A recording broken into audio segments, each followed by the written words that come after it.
for live reaction to UFC 278. The pay-per-view is just about to start right now.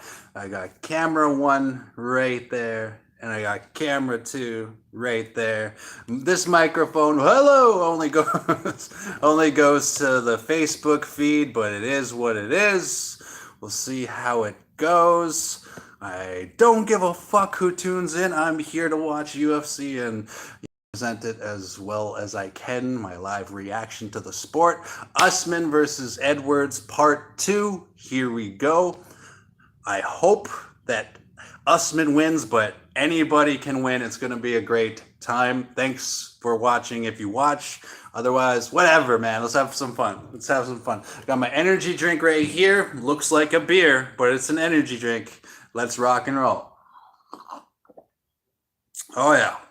That tastes like medicine, all right. All right, here we go. Ron Perlman is doing the introduction. That's always great. One of my favorites, though, is always when John Malkovich does the introduction to UFC. Ron Perlman's still pretty fucking awesome. Sons of Anarchy. I met him at Comic-Con in 2014, I think it was, in Winnipeg. Really good guy. Seems like a really good guy anyway. Right now they're showing the intro, the preview clip to Usman versus Edwards. It's going to be awesome. Usman saying he's the pound for pound best mixed martial arts on the planet. I somewhat agree with that logic. The first one was a really close one, right? Usman versus Edwards. I guess that's why they're kind of fighting again, but I think Usman can finish him this time, hopefully. Edwards being on such a really strong winning streak, though, you know what I mean? Anyone's game. This is great. They're showing a couple of clips of Edwards choking out a few people. Awesome. So I hope everybody's having a good night. It's a nice Saturday, a good Saturday for UFC 278. I got my bets ready to go. I have, well, the fucking black marker kind of crapped out on me, as you can tell right there. But I have all the fights written right there. I have my bets all marked off. I have about $120 worth of bets. Hopefully we end up in the plus after all of this. But I'm pretty excited for this pay-per-view, so let's give her a go here.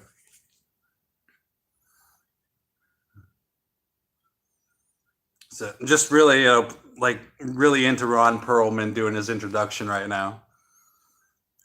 Tonight's gonna be awesome. Like, there's no sure thing here. You know, like all of these fights tonight are they're well played by the UFC and the people who decide which fights are going to be in the main events. I think they're very well played. They're all coin tosses. Anybody can fucking win. And I know that somebody's going to get knocked out tonight. That's for damn sure.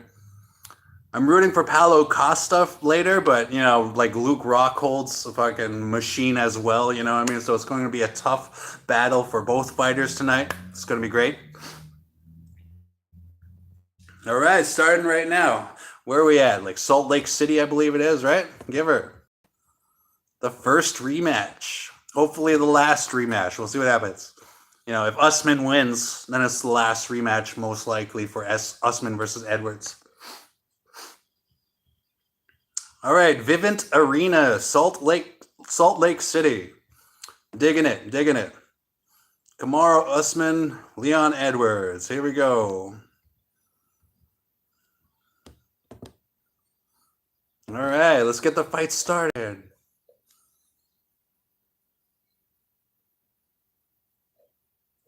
Just waiting for the first fight now. I'll commentate a bit more during the fight, but like right now I'm just kind of chilling, listening to the introduction. Seeing who's all on ringside right now. Good old John Anik. John Anik talking up the fighters, of course. John Anik's a pro. Excited to see who's all commentating tonight. Hopefully DC Daniel Cormier is there. Maybe Joe Rogan. Maybe Michael Bisping. Salt Lake City, so It's probably Rogan. We'll see what happens though. Yep, there's Joe Rogan dressed up like he's in Reservoir Dogs again.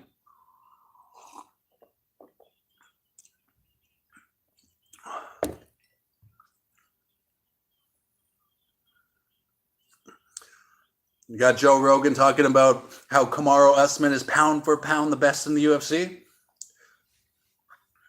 And they're talking about how it's such a big challenge for Edwards to, get this opportunity to fight Usman again. So this is gonna be awesome, man. All stuffed up, worked all day, but I'll try to present it as best I can. Here we go.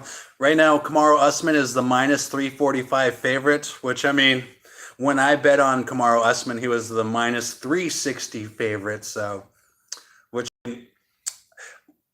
about having a minus 360 favorite, that's, you have to bet your money 3.6 times in order to win it back. So it's kind of hard to make money off of, people that are sure things in sports betting, right? Like he's not a sure thing, but I'm just saying like minus 360, that's a pretty big favorite. So even if you bet money on Kamaru Usman, you have to bet 3 times in order to get your money back. So that's all the point I was trying to make. They're showing when he knocked out Jorge Masvidal. I started off the year as a really big Jorge Masvidal fan, and then he did that whole Colby Covington thing. Like he like ran into Colby Covington on the street and like knocked out one of his teeth or something like that, and it just felt really unprofessional, from my point of view. But I mean, like, Jorge's a dog, man. He's fucking, he's from the, like the backyard brawls and all that stuff back in the day and stuff like that. And that's sort of how he became known to the UFC and stuff like that. But I'm still a fan of Jorge Masvidal. It's just, he kind of let me down the way he hurt Colby Covington that one time outside of the ring when he had the opportunity inside the ring, so. They're showing the standoffs between Kamaru Usman and Edwards. Kamaru was kind of dressed like a leprechaun there, all in green, but it was good. It's good. My energy drink, I decided to take it out of the can so that there's no logo here. Did the same thing with my cola, right? Just in case, I don't know. All right, now they're talking up the Paulo Costa fight. Costa versus Rockhold. I don't know, man. This is gonna be like one of Costa's hardest opponents. Like his excuse against what, I forget who it was like Adesanya or something like that. His excuse was like, "Oh, I drank a bottle of wine the night before. That's why I didn't perform as well." I mean, they all have him, right, when it happens. But Paulo Costa's no joke, man. It's got those really good hammer fists. We have like a.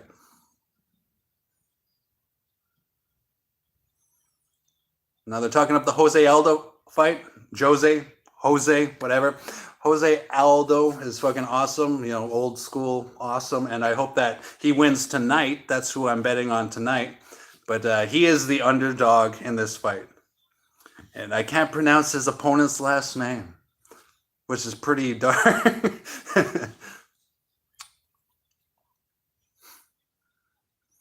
A bunch of really good highlights of Aldo knocking people out. Aldo won 3 in a row so far, so he's kind of on a winning streak. Usually comes in threes. We'll see what happens for tonight. A couple of underdog parlays they're doing for DraftKings Sportsbooks kind of advertisements. Pretty cool. I'm not a huge fan of DraftKings. One of my biggest, most favorite sites to gamble on is Bet365.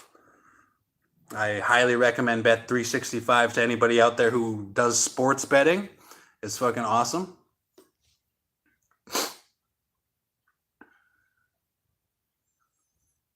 Right now, they're doing a plug for Ryan Reynolds and soccer.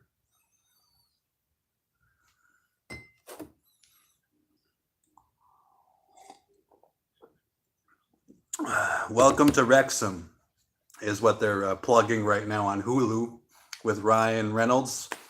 Ryan Reynolds is a good actor. You know, one of my favorites from Smoking Aces. That's why he was one of my favorites. I went to go see Smoking Aces with one of my best friends there back in the day, and like ever since I saw that movie, I was just like, okay, big fan, big fan. And of course, the late and great Ray Liotta was in Smoking Aces. Super fucking awesome, but it's sad that, you know, time gets us all and we all have to pass away one day. So rest in peace, Ray Liotta. Okay, here we go. Rules of the Octagon. 10 points for the winner. Here we go. Pretty standard stuff. They're doing a plug for the Utah Sports Commission. Couple of good views of Utah right now. They're showing a field full of buffalo and a bunch of the mountains and stuff like that. It's really awesome.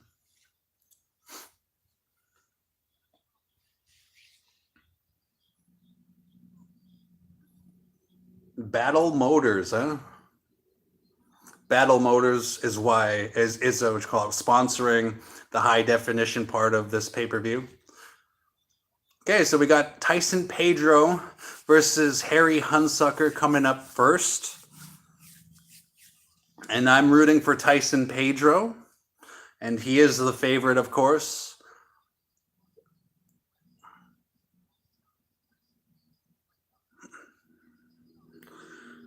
Excuse me. The energy drink has me.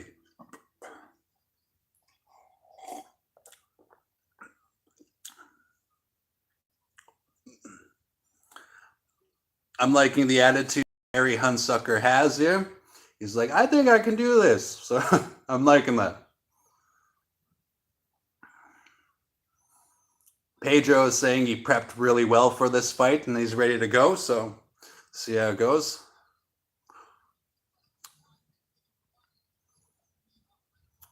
Couple of really good Pedro highlights that they're showing right now.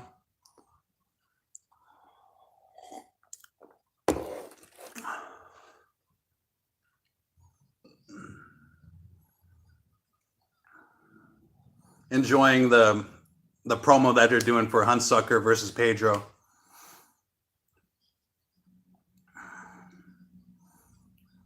Harry the Hurricane Hunsucker. It would be pretty cool if Harry wins. Like, I bet on Tyson Pedro, obviously, but it would be cool if Harry Hunsucker wins just because he's like the biggest underdog of the night. And whenever there's somebody who's the biggest underdog of the night, I'm always like, hey man, go for it, go for it. Because I like when somebody proves all of the sports bettors and all that. The sports betting community, I love it when they prove them wrong.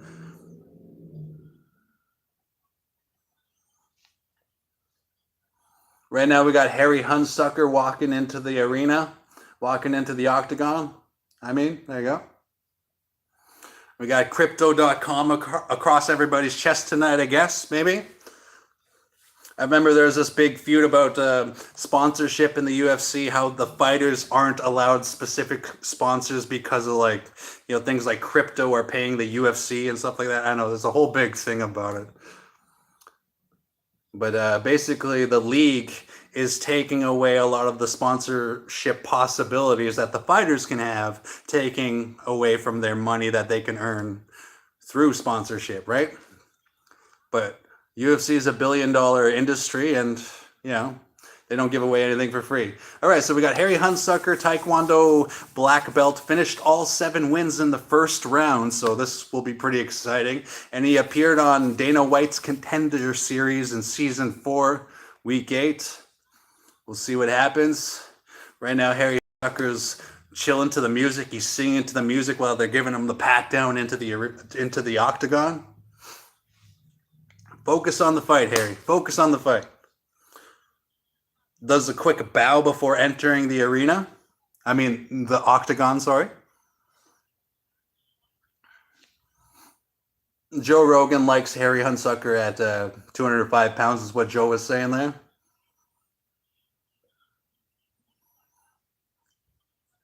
Joe Rogan's one of my heroes. Great stand-up comedian. couple of good views about how he sees the world. Like, I kind of like agree with him how we're just a really complex form of bacteria, stuff like that. All right, here we go. We got Tyson Pedro walking into the arena. I mean, to the octagon right now, on his way to the octagon. He's got Venom over his chest. Good old Venom. They ain't gonna know what hit him.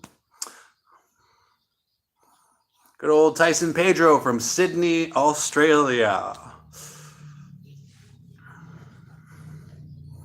And he's one of 2 active Australian UFC light heavyweights in the UFC today. So Tyson Pedro versus Harry Hunsucker. Here we go, baby. I wonder what the bonus is tonight. 5 grand? 10 grand? All right, here we go.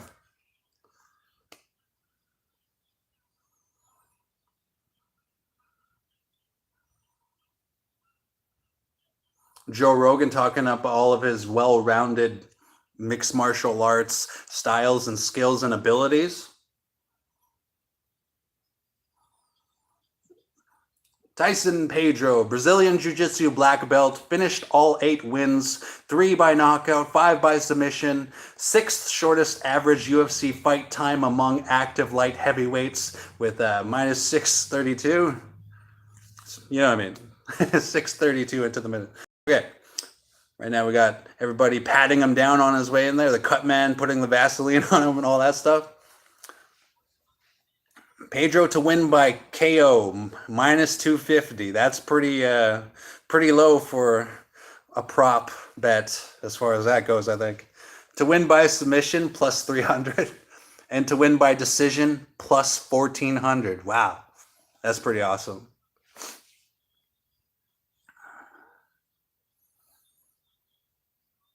Shuffles around the octagon as soon as he walks into the octagon. Has a lot more energy than Harry Hunsucker has as far as that goes. More eye contact than Harry Hunsucker. A little bit of intimidation eye contact on the way in. I dig that. Good tactic. All right, so we got ages. Tyson is 30. Harry is 32. Tyson's 6'3", Harry 6'2". The only real big difference is there's a 79-inch reach for Tyson Pedro, 75-inch reach for Harry Hunsucker. So there's a bit of an advantage there for Tyson Pedro. Let's see what happens. Let's go. My hero Bruce Buffer do the introduction right now. Wearing some cool jacket, as usual. Bruce Buffer. My girlfriend's in the bedroom right now. Love you, honey. All right.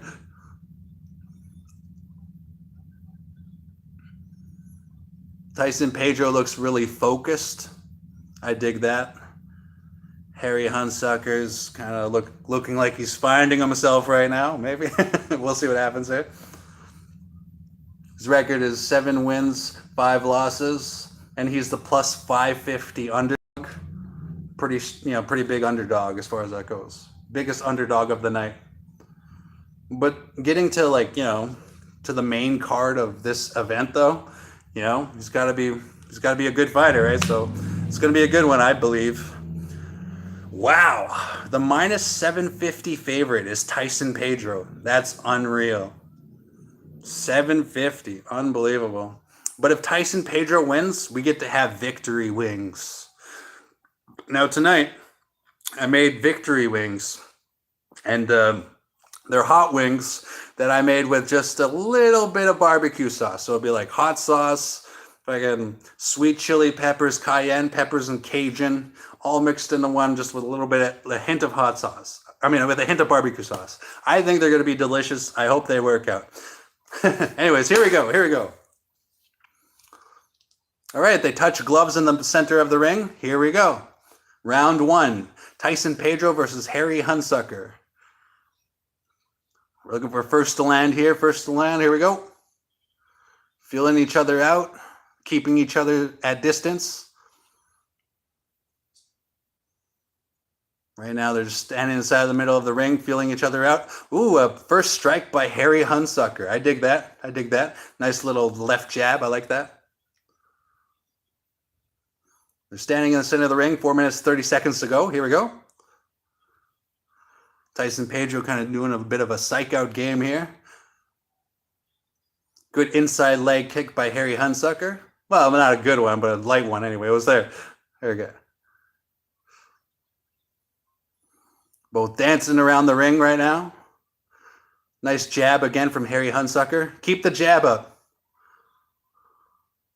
Oh, wow. Wow. Oh, my God. So Tyson Pedro gave Harry Hunsucker a kick right to the fucking center of the body, and that fucking hurt him, and that opened him up for the fucking finish. Way to go, Tyson Pedro. First minute in, you know what I mean? The minus 750 favorite, of course. So, I mean, a lot of people saw this coming. It's never a sure thing until it's actually done. Way to go, Tyson Pedro, winning the first fight at UFC 278. A really good, really strong left jab to the fucking chin there. Really hurt him there. Oh, no, sorry, to the eye cheek. Yep, it was a really good one. You can see Harry Hunsucker feeling the pain, you know what I mean? Oh, man, intense. Fucking great fucking front kick. It's like they teach you in that first day of Krav Maga, man. All right, here we go. I was just laughing at with Tyson Pedro's dad, John, is in the corner right now, just like cheering up, living it up. That's my boy. Fuck yeah. Tyson Pedro sitting in the middle of the ring right now because he just defeated Harry Hunsucker. Just enjoying the energy from Salt Lake City. His dad comes into the middle of the ring and gives him a big hug, pins him in the middle of the ring, does that 1, 2, 3 kind of thing just for fun. His dad's so proud of him right now. I love that. It's fucking awesome. All right, they're going to make it official. Bruce Buffer is about to say, good job, Tyson Pedro. 1 minute, 5 seconds. Tyson Pedro wins by TKO.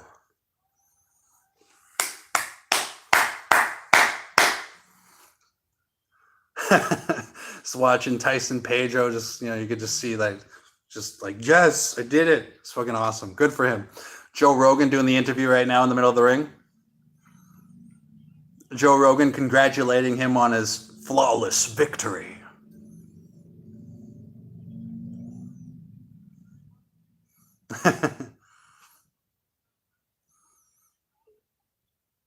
Just listening to Tyson Pedro right now, talking about how all of the hard work he did to get it done that fast, and he's like, let's hear some noise, Utah. You know what I mean? It's fucking awesome. He's on top of the world right now.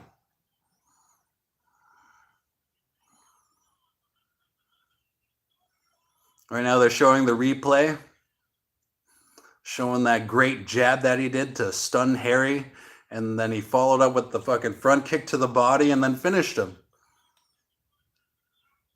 That's the thing, man. Never let up when you got to finish him. That's all there is to it.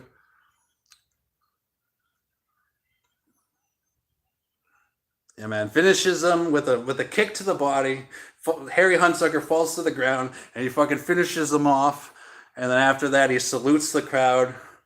And right now, he's talking about sacrifice so that his kids can have a better life and all that stuff.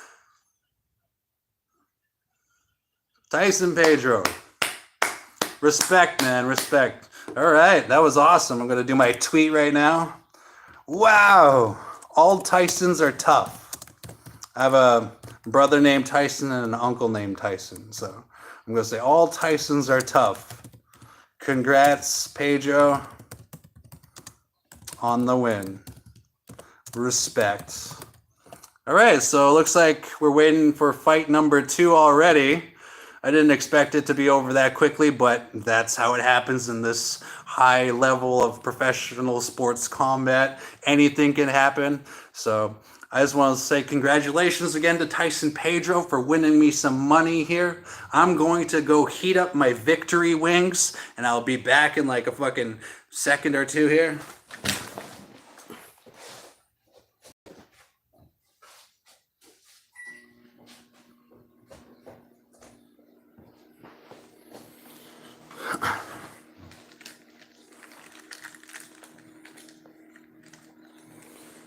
Yeah, that was amazing. So I got 3 minutes on my victory wings.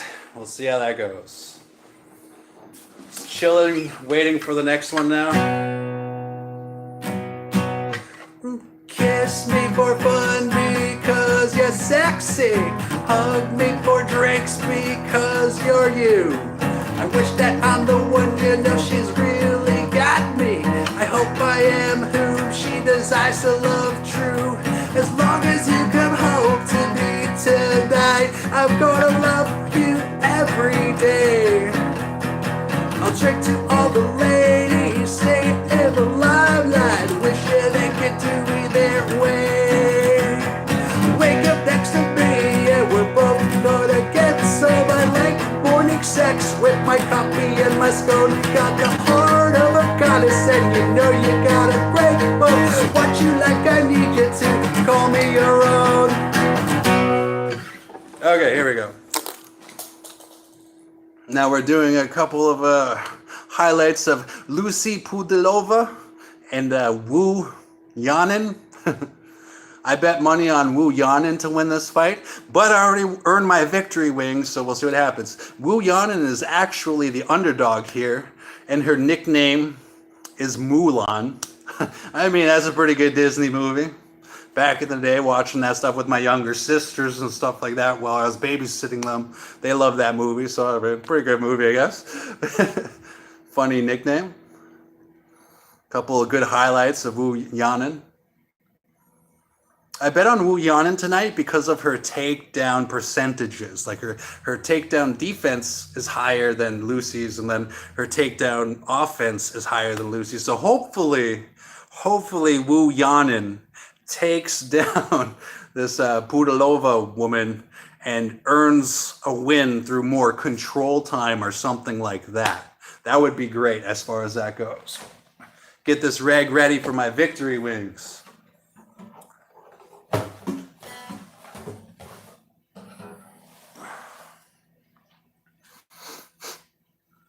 This is going to be a great fight, man. These women are top caliber pros. I mean, obviously, that's why they're in the UFC on a main card event right now, but here we go. Fight number 2 of the night. We got Lucy Pudilova walking into the ring right now. The octagon, sorry.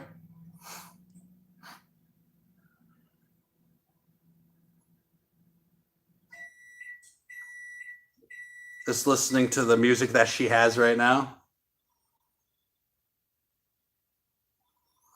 And of course, she's got the crypto logo right there and the Venom logo right there. Instead of having their own sponsors giving the fighters money specifically, it's always the UFC having the sponsorship for them, making the money off of them walking into the ring, right?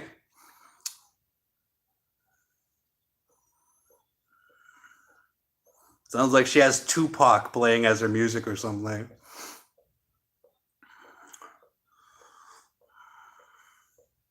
They give her the pat down. Does the old hug, hug everybody before you go into the ring kind of thing.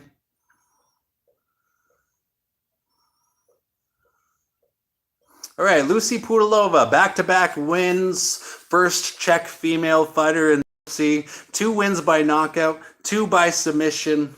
Here we go. Joe Rogan talking up the UFC, how she's here for the elite of the elites, talking about her well-rounded game.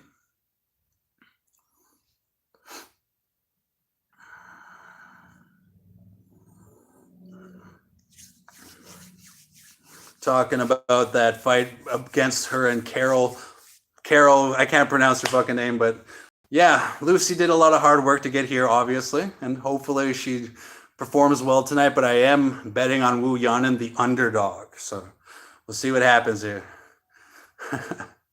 All right. I like it when the fighters are interactive with the fans on their way to the arena or on their way to the ring, because that's what Wu Yan is doing right now, giving everybody fist bumps and stuff like that. Love it.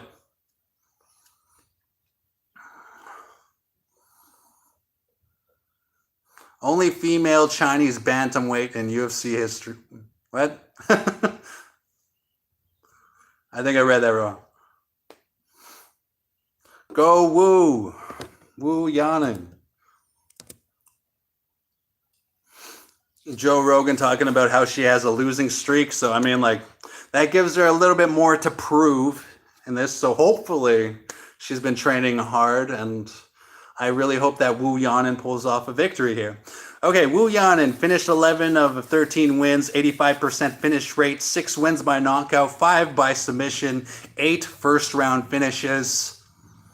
This could be a good one. I'll be back with my victory wings because I'm going to eat a wing in honor of Tyson Pedro winning.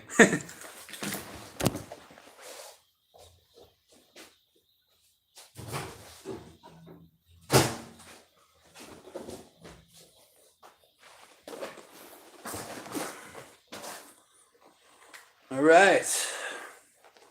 So these wings are my own personal recipe. Look at that. So we got hot sauce, and we got just a tad of barbecue sauce, just a little bit of barbecue sauce, and a bunch of sweet chilies. No, not sweet chilies, sorry. The spicy red hot chili peppers and all. Okay, anyways, tail of the tape. Wu Yanin 26, Lucy Pudilova 28. They're all pretty much evenly matched. Both are 5'8", both weight 136, you know, and then like there's a 1.5 inch reach advantage for Lucy Pudilova. Not enough to really, you know, count too much. Bruce Buffer doing his introduction right now. Here we go. All right, so this one's for Tyson Pedro because Tyson Pedro won in the first round. Ow. That's hot. Hot as a fuck.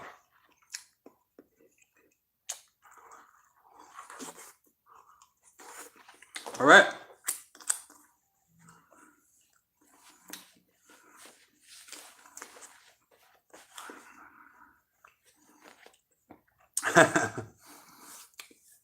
Quit looking into the camera, Wu. Focus on your opponent.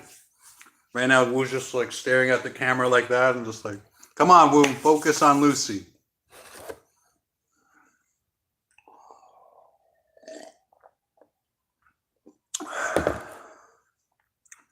Wu looks pretty pumped up, though. For our referee, we got Herb Dean. Here we go. Round number 1, Wu Yanin versus Lucy Pudilova. Right now, Lucy Pudilova is the minus 135 favorite. Wu Yanin is the plus 115 underdog. Go Wu. Woo! Herb Dean, you ready? You ready? Here we go. Okay, round 1. Wu versus Lucy.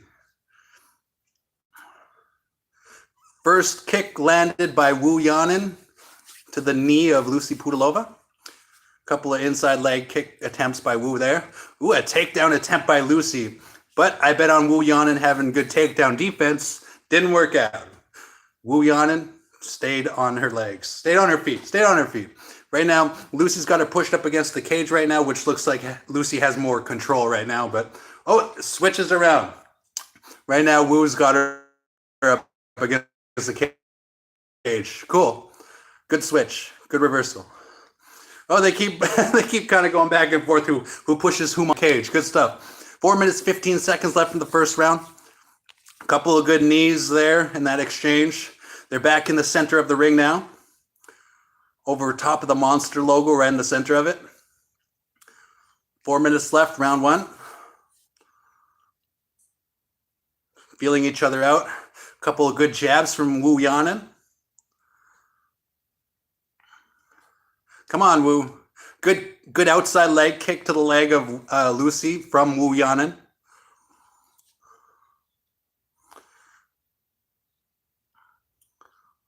Good jab from Lucy there. Really good leg kicks to the legs from Wu to Lucy. Wu Yanin's doing a really good job at keeping her distance and doing the leg kick thing as far as that goes. Good strategy. Good kickboxing strategy. Another takedown attempt by Lucy Pudilova. Unfortunately, Wu Yanin got taken down that time. Damn it. But we'll see what happens. Anything could happen. 3 minutes left now. Wu Yanin kind of goes for the armbar there. Didn't really work out there.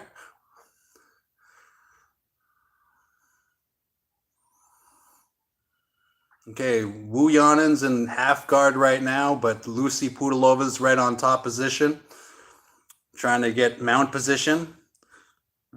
Wu's doing a really good job of keeping her in side control, keeping her out of that full mount position. 2 minutes, 30 seconds left. Lucy Pudilova's still on top. Unfortunately, Lucy Pudilova is getting the ground control that I thought Wu Yanin was going to get overall. But we'll see what happens for the rest of the fight. Anything can happen. Round 1, 2 minutes, 15 seconds left. Right now, Lucy Pudilova had about 45 seconds to a minute of ground control. She's been on top the entire time. She's not really improving her position, but she looks like she's trying to pull off a Darce choke or something like that, but it's not really working out. We got 2 minutes left in round number 1, and Wu Yanin's not really finding a way to get out of this. You know, she doesn't really have too much of an answer for the side control that Lucy Pudilova has her in. We got a minute, 45 seconds here. I guess right now you could say Lucy's kind of dominating the fight. Good job for Lucy Pudilova. I hope that Wu Yanin comes back somehow. My money hopes so, but we'll see what happens. I know how gambling is, so it was worth it. All right, here we go. Right now, yeah, Lucy still has side control on top of Wu Yanin. And she's trying to get on top of the mount there, but Wu Yanin is doing a good job of making her not allowed to do that. You know what I mean? So it's good. Couple of good hammer fists by Lucy Pudilova. Nothing major yet. Wu Yanin looks like she's thinking about giving up her back so that she can maybe get better position, but I wouldn't advise that. 1 minute left here in the first round, and almost 2 minutes of ground control for Lucy Pudilova, unfortunately. Oh my goodness. Got a mount position from Lucy Pudilova, but Wu Yanin scrambles out just in time. Oh, Lucy Pudilova now has kind of her back just a little bit here. Here we go. All right, good defense from Wu Yanin. Wu Yanin is back on her feet. She's still not out of the woods yet, though. A little bit of back control from Wu Yanin. They're standing up right now. Wu Yanin's up against the cage a bit. Okay, now they're face to face. Wu Yanin's up against the cage. Lucy's pushing her against the cage, so she has more of that, control while they're on their feet right now. So this round number 1, 5 seconds left. Round number 1 goes to Lucy Pudilova. Good job, Lucy Pudilova. Come on, Wu Yanin. All right, rooting for Wu Yanin here. I put $20 on Wu Yanin. Basically, the two underdogs that I bet on this tonight were Wu Yanin and Jose Aldo. So we'll see what happens, though.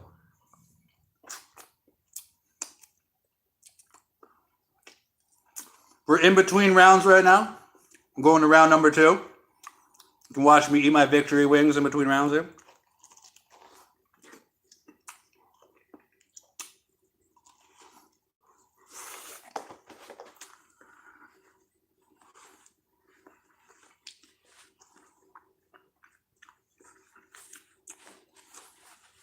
Watching the replays. A couple of good elbows from Wu Yanin. Stuff like that from the first round, but overall, Lucy Pudilova had way more ground control than Wu Yanin. So, it is what it is. Good luck, Wu Yanin, in the second round. You're whom I bet on. Destroy her. Come on now. Round number 2. Here we go. First to round number 2, Lucy Pudilova, inside leg kick to Wu Yanin. Center of the ring now. We got 4:45 to go in round number 2. Feeling each other out in the center of the ring. A good combination from Lucy Pudilova. Another inside leg kick from Wu Yanin. Right now, both fighters are dancing inside there, the center of the ring. Over top of the monster logo. Yeah, Wu Yanin looks pretty tired out from being in bottom position the entire fucking time of first round there almost. But anything can happen here. New round, new fight, right? 4 minutes left. Couple of good leg kicks by Wu Yanin to Lucy Pudilova. Good body kick there. Could hear the impact. Couple of good combos by Wu Yanin, but really good guard from Pudilova. Hands up, chin down, hands up.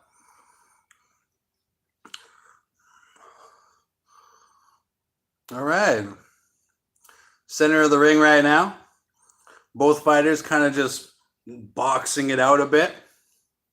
Come on, Wu, go for the takedown. It's time for you to get some top position. Easier said than done. We got 3 minutes 25 seconds left here. Good leg kick from Wu Yanin.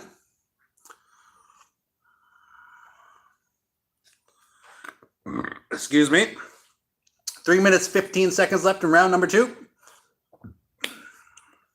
Those wings are hot. You can see me sweating. It's from the wings. But 3 minutes left. Lucy's kind of had Wu Yanin up against the cage for like a split second. Now they're back in the center of the ring.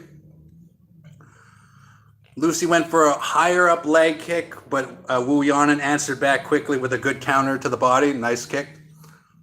2 minutes, 45 seconds left. Daniel Cormier reflecting on Lucy Pudilova not being as fast as Wu Yanin to a certain extent is what it's kind of sounded like there. 2 minutes, 30 seconds left. Round number 2. Here we go.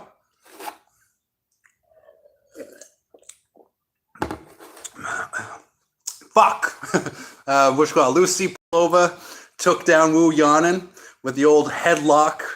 And right now, Lucy Pudilova has top control. So, damn it. Why did I bet on Wu Yanin? That's not over yet. But, okay, here we go. Oh, fuck. Okay. Wu Yanin gave her back up. And right now, Lucy is looking to get that arm underneath her fucking chin and tap her out. Good defense from Wu Yanin so far, but still, Lucy has her back. So we'll see what happens here. Hopefully, Yanin has an answer for this and somehow comes out on top on this fight here. 1 minute, 45 seconds left. Lucy Pudilova has top control while Wu Yanin struggles to try to get out of it, find an answer. We'll see what happens here. Nice little elbow from Lucy there. In top control. Minute 25 seconds left. Wow. Okay, Wu's still on the ground. Lucy Pudilova is on top control still. Oh my goodness. Here we go. We got a full mount here for a second. Wu Yanin giving up her back to try and get out of full mount, but a couple of good elbows from Lucy Pudilova. Oh my goodness. Watch the back of the head. Herb Dean's looking to stop the fight here. Yep, okay, those elbows. Wu Yanin did not have an answer for Lucy Pudilova's elbows, and Herb Dean stopped the fight with about a minute left in round number 2. So congratulations to Lucy Pudilova. I am sad for my money, but I am happy to have seen that. That was a really good fight by Lucy Pudilova. Really good performance by her. And, Wu Yanin's streak continues, This is like her 4th time in a row. Yeah. But yeah, a really good headlock from Lucy Pudilova. Headlock takedown is what basically ended up winning her the bout overall here. And then Wu Yanin didn't really have an answer to get out of it off the ground. But that is what it is, Good fight by Lucy Pudilova. And I'll earn that $20 again when I work. So that's what gambling is. Good job for Lucy Pudilova, though. That was exciting. And good stoppage by Herb Dean, because I don't think Wu Yanin had an answer for any of it. Neither did Herb Dean. So, mad respect to Lucy Pudilova. So we'll do our tweet now. Wu Yanan, however you pronounce her name, versus Lucy Pudilova. I'm not going to say I love Lucy on the tweet, but okay. Great job, Lucy Pudilova. Respect, nice headlock, takedown, and great, or good, I already used the word great, good TKO finish. Cheers. Damn. Well, there you have it, right? Now, Joe Rogan's doing the interview right now for Lucy Pudilova.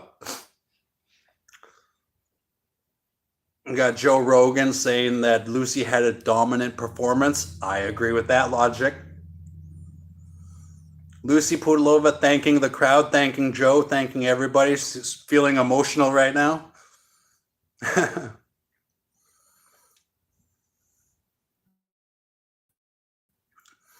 Crowd cheering her right now for all of her thank yous. You can see her getting emotional. Adrenaline still flowing. Good for her. Good for her. Cheers. My energy drink. Cheers. But yeah, round two, like good finish with Lucy Pudilova there with the winner. It's a good night. Good night for fights. Life's good. My girlfriend's in the bedroom too. Love you, baby. You're amazing. And my victory wings are here. I'm going to put these victory wings on hold until I win another one. But I bet on Wu Yanan there because of the takedown percentage that she had and the takedown defense percentage that she had. And it didn't work out. But that's gambling, sports gambling. I remember last week I bet on Winnipeg Blue Bombers to win, and they didn't end up winning. It might have been like last week or the week before or whatever it was. They had like 9 or 8 games in a row where they won. And then the one I bet on was the one that they couldn't really pull off. Justin Gagey is in the audience right now. Gagey's cool. We got Brandon Moreno. Cool. Couple cool people in the audience there.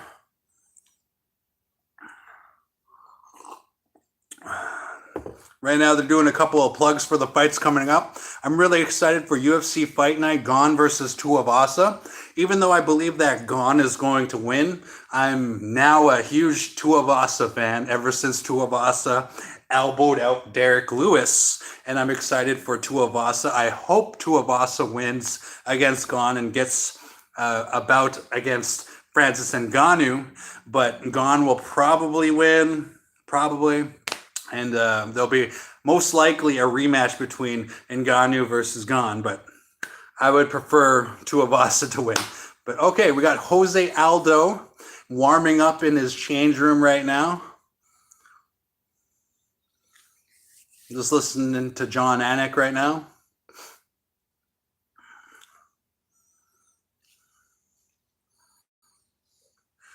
Wallish Willie. I can't pronounce his fucking name, man. I've tried like 100 times. But I am excited to see this fight. I'm just going to say his first name when I'm commentating the fight. Jose Aldo versus that guy. Right now they're plugging the Khamzat Chimaev fight versus Diaz. Which Diaz is it again? Nate. Yeah, Nate.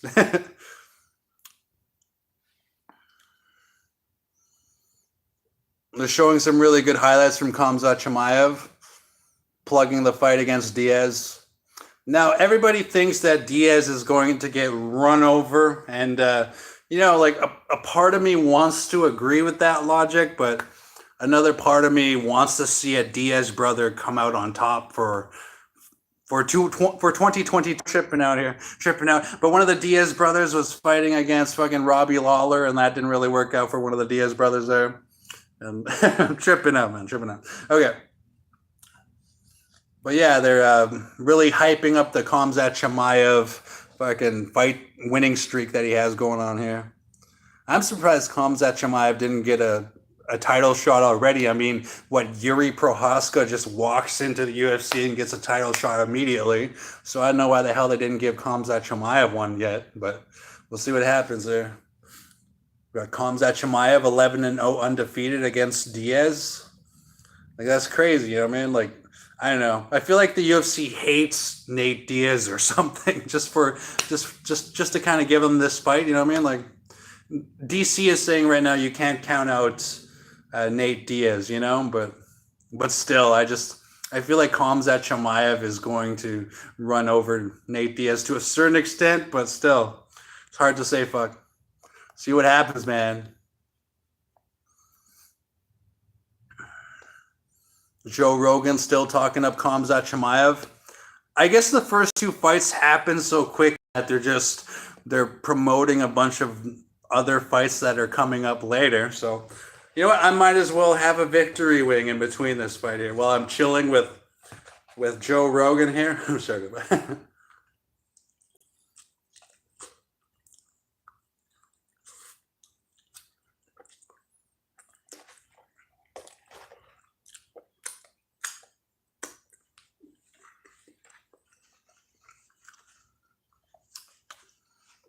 Watching some Nate Diaz highlights.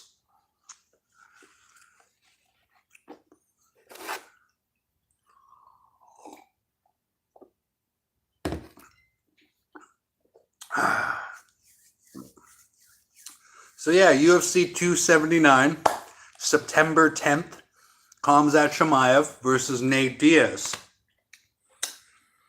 Now, as far as sports betting goes, if Diaz wins, because he's such a huge underdog, that's a sports bettor's dream. But at the same time, if you bet on Khamzat Chimaev, I think he's like minus 300 or something like that. You're going to have to bet 3 times your money in order to break even or whatever again, you know? So, or in order to win your money times 2 back, whatever.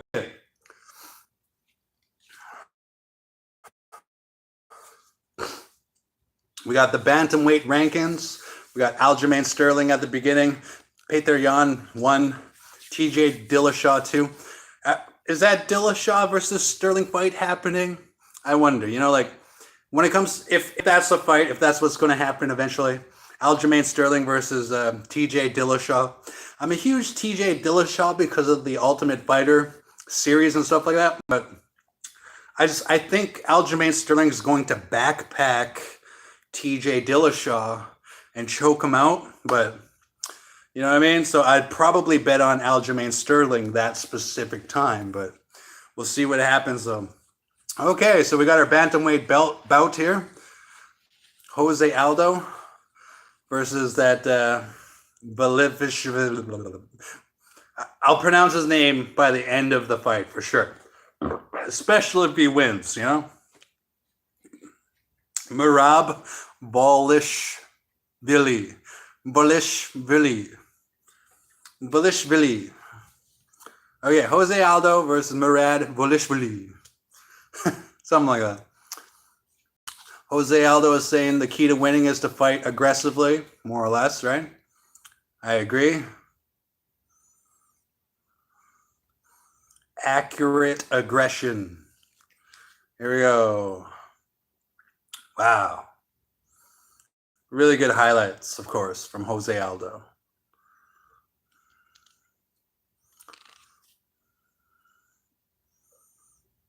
Aldo saying that he's always a champion and that he can be champion again. Definitely, definitely. Aldo's tough as nails, man. Volashvili is no joke, though. At the fucking pre-fight conference for this UFC 278, it was that outfit he had on. It was very patriotic, you know. It was pretty intense. He's no joke, man. He's that Balishvili guy, you know what I mean? Like he's the favorite here for a reason. So it is what it is.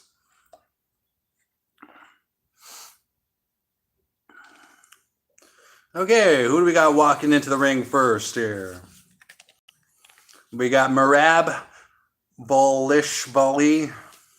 I can't pronounce his name properly. He's walking into the ring right now, shaking hands with the crowd. Gotta love that. Gotta love that. Like a professional fighter should be doing every time they're on their way in. I mean, obviously they gotta focus on the fight more, but still, you know, the fans make the league. The fans, you know, support the fighters. So you gotta appreciate your fans when you walk into the ring. I believe, anyway. That's just my couch coaching. I'm a good couch coach. We got alrighty there we go. All right. Murad. I can't even pronounce his fucking name right now, man. I'm 100% sober. Cannot pronounce that. Balashvili. Okay, anyways. Murad Balishvili. Second longest active win streak in UFC bantamweight division. Nine most takedowns landed in UFC history, 63, and he has a judo black belt.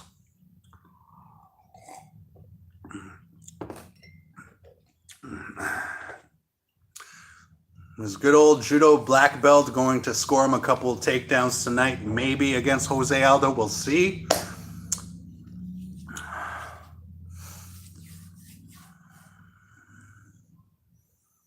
Right now they're speaking about Valishvili's incredible cardio and drive to win. And right now, John Anik is talking up his takedowns. I mean, he's a judo black belt. Takedowns are his specialty.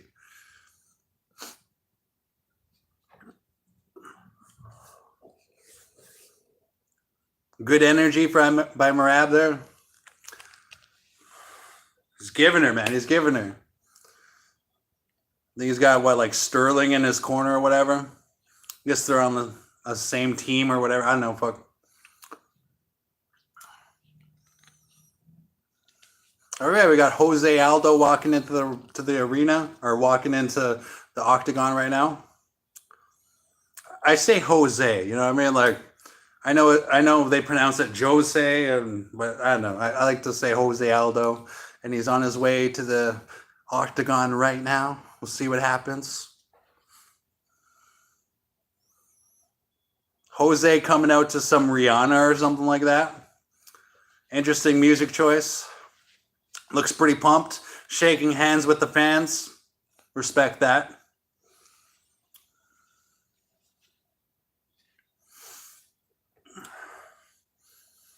John Anik is reflecting on how the crowd made a standing ovation for Jose Aldo.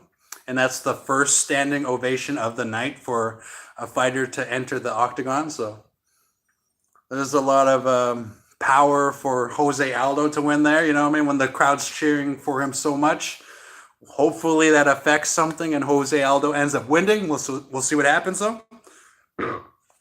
Excuse me.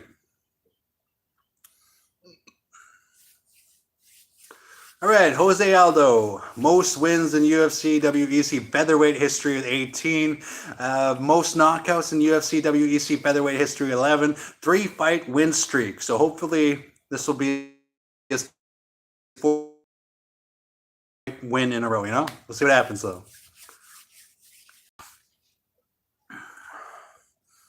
Just enjoying the Rihanna music he walked into.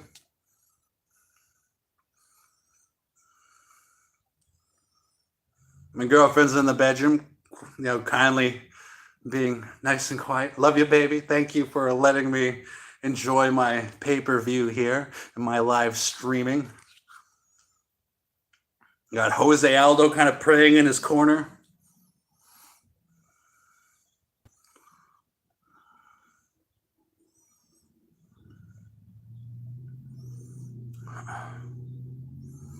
All right, here we go. Tail of the tape. Jose Aldo, 35. Merab Devashvili, 31. The only really big difference There's not really a big difference, to be honest. The reach is 70 Jose, 68 Merab. The weight is 136, 136. The height for Jose Aldo is 5'7", while the height for Merab is 5'6". So not much of a big difference. A really evenly matched fight. It's going to be great. Bruce Buffer, my hero right now, doing the introduction. So here we go. Fighting! So yeah, checking it out. Right now the crowd is booing Merab. What are you going to do? But he is the minus 140 favorite.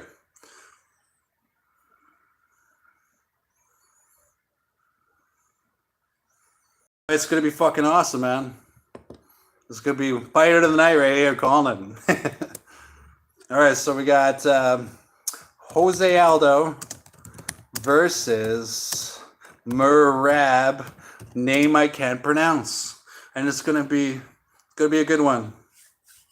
Jose Aldo, 31 wins, 7 losses, fighting out of Rio de Janeiro, Brazil. The plus 120 underdog. We'll see what happens there. Ranked number 3.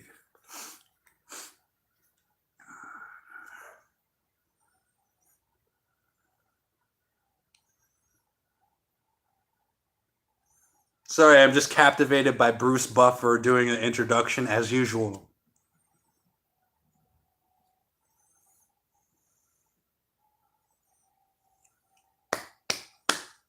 Bruce Buffer is the man. Out of all the people in the fucking UFC, Bruce Buffer is my fucking hero. Yeah, man. We got Jason Herzog as the referee, one of the best newer. Well, I think he's newer referees, but I think he's one of the best anyway. Jason Herzog's awesome. Here we go.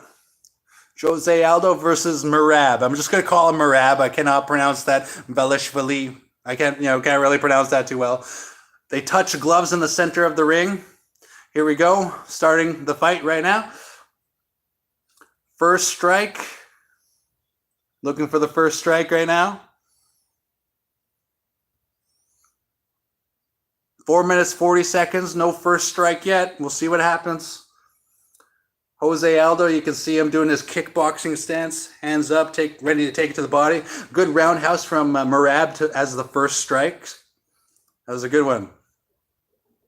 DC calling Merab a madman, but that was a risky roundhouse. I agree. 4 minutes, 20 seconds left in round number 1.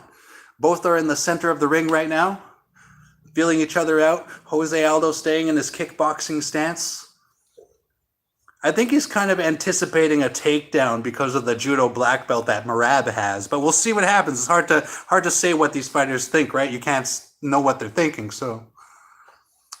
But really good boxing right now by Merab to keep Jose Aldo back.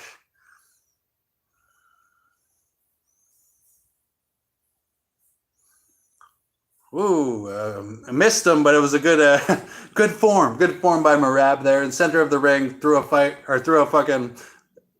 fist. Didn't really work out for him that time. We'll see what happens in the future. Here we got 3 minutes 30 seconds left. Round number 1.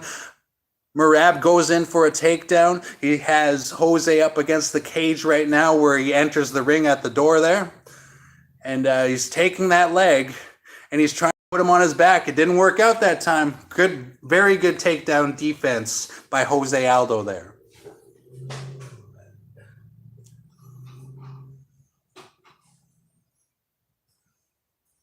Love you, baby. Okay. 3 minutes left in round number 1. Right now it's hard to say who's winning. But I think Merab has a little bit more strikes happening here. That was a really good leg kick from Jose Aldo, though, to the outside leg of Velishvili. Center of the octagon right now. Merab is starting to calm down a bit more. Started the fight really explosively, and now he's kind of calming down just a little bit more. Center of the ring, 2 minutes, 30 seconds left, round number 1. Jose Aldo is doing a good job at staying in formation, like at a high level, at a high caliber of such a, at this high caliber of fighting, like he's doing a really good job staying in formation. so that, he doesn't get his head taken off. So, I mean, he's a pro, obviously. Okay, 2 minutes left. Round number 1. Jose Aldo, Merab Valishvili. Good teep by Aldo there.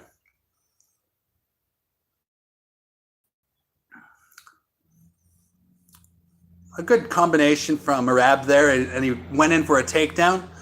Right now, Jose Aldo is fighting off the takedown up against the cage. I hope that Aldo keeps on his feet, but we'll see what happens here. Merab trying to use that judo black belt as usual. We got 1 minute 30 seconds left in round number 1. Couple of good knees to the inside leg of Jose Aldo from Merab. Merab has a little bit of a spill there. He has a little bit of a slip. Slips and gets back up on his feet as quick as possible. 1 minute 15 seconds left. Both fighters in the center of the ring right now. Really good boxing match between them right now. Really good knee from Jose Aldo to the body of Merab there. 1 minute left in the first round. We got 3 rounds to go here. Right now, they're right dead center in the middle of the ring right now, having kind of a kickboxing match, which is right up Jose Aldo's alley here. Jose Aldo's got to keep watching out for that takedown, though. It's coming. That's Merab's go-to, man. A couple of good roundhouse attempts from Merab there. 30 seconds left in round number 1. We'll see what happens.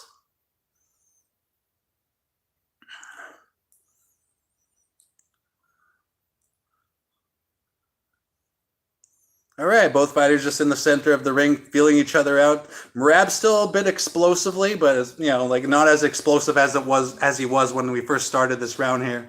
A really good finish for the first round by Jose Aldo, like a flying kick from Jose Aldo. That was awesome.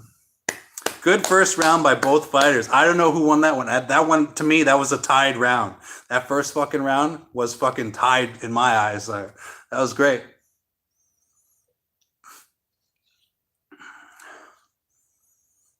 Merab's coach is saying that Jose Aldo is being very respectful of the takedown offense that Merab has. And, I agree with that logic. Good coach, good coaching.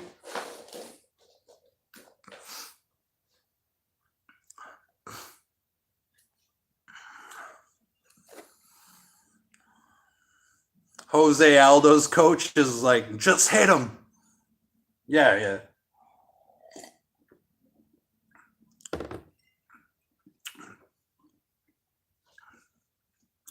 Okay, we're going to round 2. Jose Aldo versus Merab Valishvili. They're really doing strong plugs for UFC 279. Khamzat Chimaev versus Nate Diaz. They do a plug before we begin round number 2 here. Okay, round number 2. They touch gloves right at the beginning like they did in round number 1. And first to strike, first to land here, round number 2. First strike from Merab, round number 2. Right now, the live betting odds are like pretty much dead even, which is pretty cool. That means that Jose Aldo's doing a good job. Come on, Jose. Ooh. That was a good strike from Merab to Jose Aldo there, both on their feet in the center of the ring. 4 minutes, 30 seconds left, round number 2. Here we go.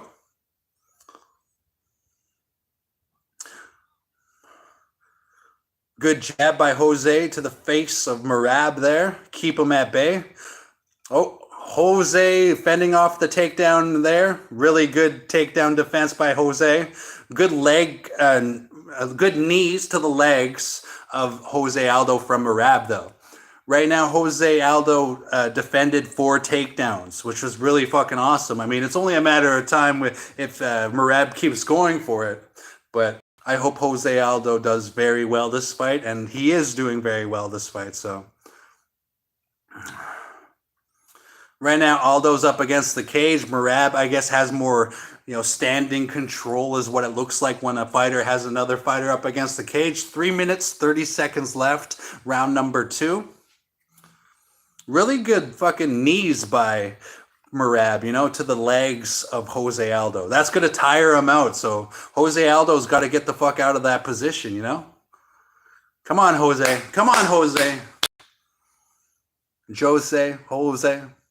We got 3 minutes, 10 seconds left here, and Merab is just feeding those knees to the thighs of Jose Aldo.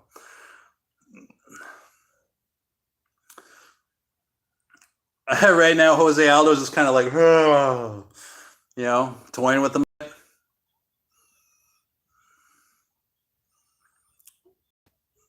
Daniel Cormier is saying that Jose Aldo has to redig an underhook and get out of that position, but they find themselves back in the center of the ring right now. Boxing match again. See what happens. 2 minutes, 30 seconds left in round number 2, so halfway point of round number 2. Really good combination from Jose Aldo to Merab. Come on, Jose.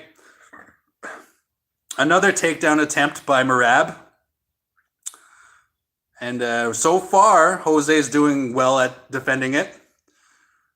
Okay, so that's the 5th takedown that Jose Aldo has defended against. Really good job, Jose. But Merab has Jose up against the cage now, which, I mean, like I said, in the judge's eyes, I believe that it looks like he has more control. That's all, so...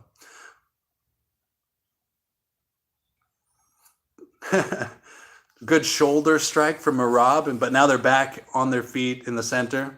I mean, they've been on their feet this entire time. Merab for another takedown. Same style of takedown too, a one-leg takedown every time.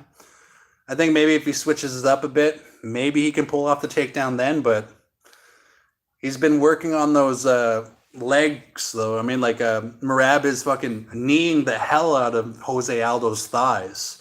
There's 1 minute 15 seconds left in round number 2.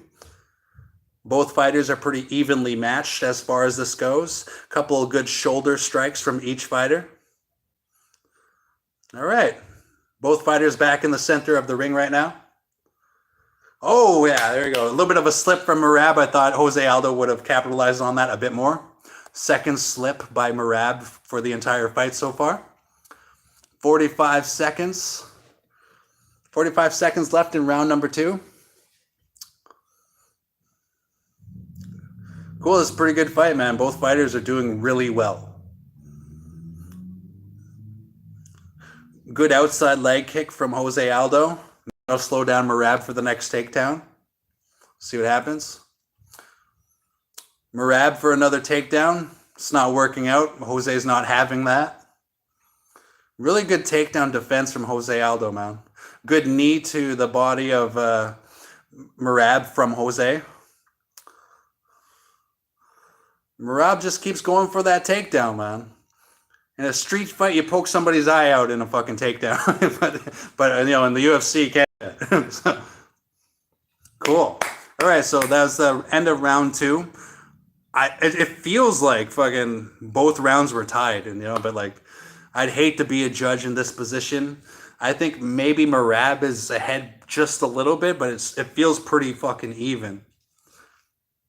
All right, since we're in between rounds, just want to say I love my baby mothers, I love my girlfriend, and I love my babies. Respect. They're all amazing, wonderful people to a certain extent.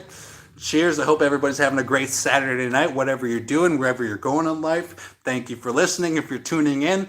And if you're not tuning in, doesn't matter. I'm going to do this anyway. I enjoy myself. So I'm going to have a fucking victory wing.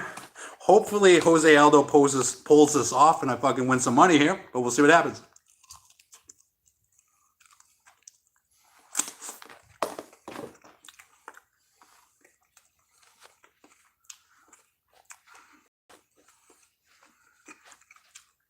Okay, we're going to round number 3, final round. We'll see what happens. Come on, Jose. Come on, Jose. Come on, Jose. All right, here we go. Round number 3, starting now. Takedown right off the hop by Merab. The odds right now, live odds. Right now, Merab is winning according to the live odds, but that's not the judges, but we'll see what happens. Good right overhand from Merab to Aldo. Good combo from Merab again. Come on, Jose. Jose's starting to look tired here, is what Joe Rogan is saying, and agreed. I think it's about 19-19. I think that's what the score is, but it's hard to say.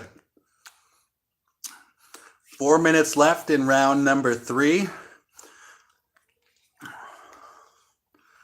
Good combination from Merab, but a good knee to the body from Jose to Merab.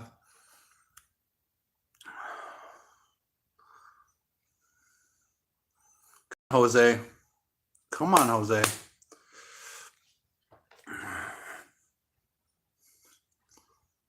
All right, here we go.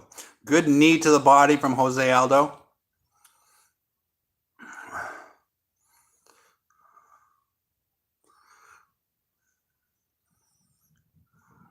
Good jab from Jose Aldo.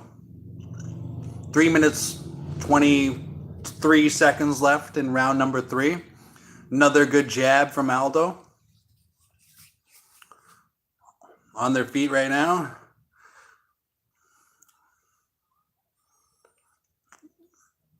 All right, Merab's got Aldo up against the cage right now again. Okay, they're back in the center of the ring now. 3 minutes left in round number 3. Another jab from Jose Aldo. Joe Rogan saying that Jose Aldo never really had much offense in this fight so far. To a certain extent, I mean, but he's doing a really good job defending the takedown. Well, we'll see what happens here. We got 2 minutes, 30 seconds left. A good knee to the body from Jose Aldo, but a good strike to the face from Merab to Jose. Merab's trying to go forward here. Aldo's backing up a bit here, just kind of keeping his distance.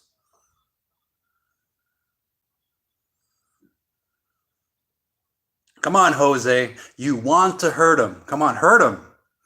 You get one chance. You got 2 minutes left. Hurt him.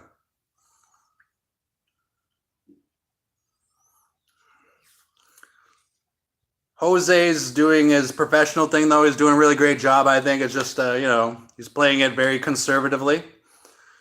It's not like the younger Jose Aldo, but still, very conservative fight by Jose Aldo. Excuse me.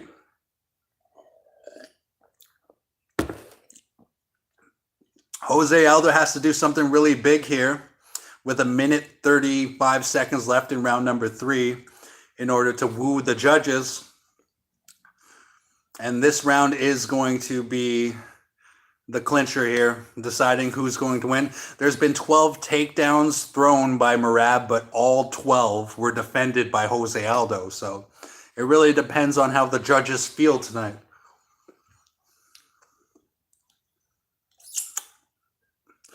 Oh, almost had a takedown. Almost had a takedown. Good takedown defense by Jose Aldo. Jose Aldo defended like 15 takedowns so far this fight. It's insane.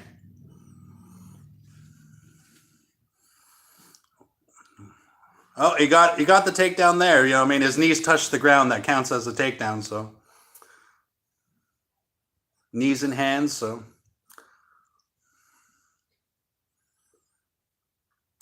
Well, it looks like Merab might take this with 33 seconds left in the final round. With all of the control time that Merab had, I think it's going to add up to Merab winning. We got 23 seconds left in round number 3. Just sighing for my money there. 15 seconds left. Merab is working on the thighs of Jose Aldo with those knees. I mean, they add up, you know what I mean? Charlie horse after Charlie horse, basically. All right. Cool. Good fight by both fighters. I fear for my $20 that I bet on Jose Aldo. I think that's gone. And Merab is probably going to win this fight with all of the control time. But hopefully the judges are fixing this event and that Jose Aldo wins. We will see when Bruce Buffer has the official decision. They're showing a couple of good replays right now, a couple of good shoulder strikes. Throw your body weight into your shoulder.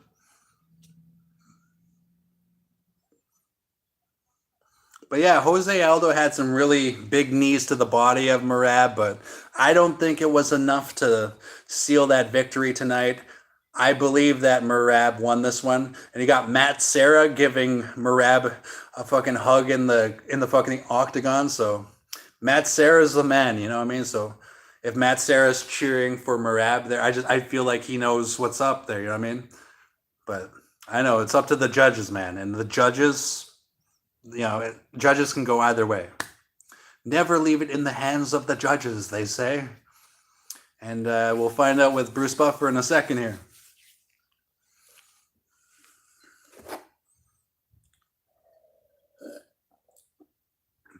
But yeah, life is good. Just waiting for the official decision. Looks like Jose Aldo is kind of like, hey man, congratulations. You know what I mean? But we'll see what happens. Come on, Jose. All right. 29-28. 29-28. 30-27 for the winner. Unanimous decision. Merab. All right, so Merab Wuli won that fight, of course, with all of the control time that he had. Jose Aldo lays on his back after hearing the decision, but it is what it is. Not enough damage done by Jose Aldo.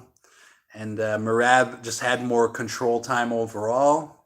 And the judges saw that. So respectfully, good choice from the judges. In fact, that's what I'm going to say. Respectfully, good call by the judges. Nice win, Merab. Cheers. But yeah, that's the way it goes, man. Them's the breaks. You know, Jose Aldo did his best. Merab won. Is what it is. And both fighters giving each other hugs at the end. You know, saying, we had a good fight. Thank you. Joe Rogan doing the interview right now to Merab.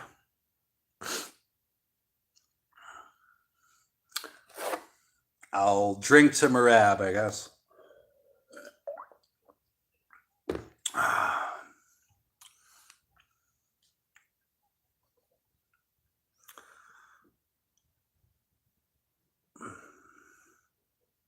Just listening to Merab right now, talking about doing what he has to do in order to win the fight. It was a good fight overall, but Jose didn't do enough, but it is what it is.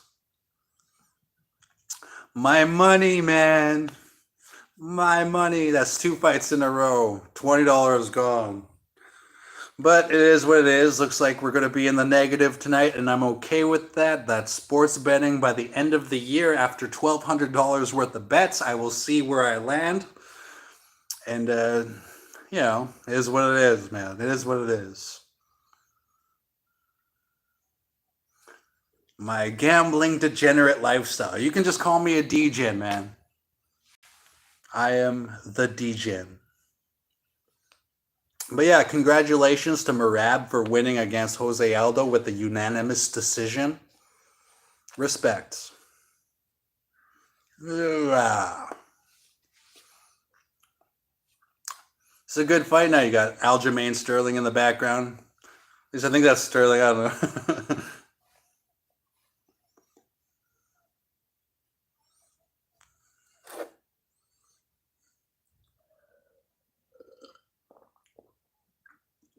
Merab talking about his fighting team and about training with Aljamain Sterling.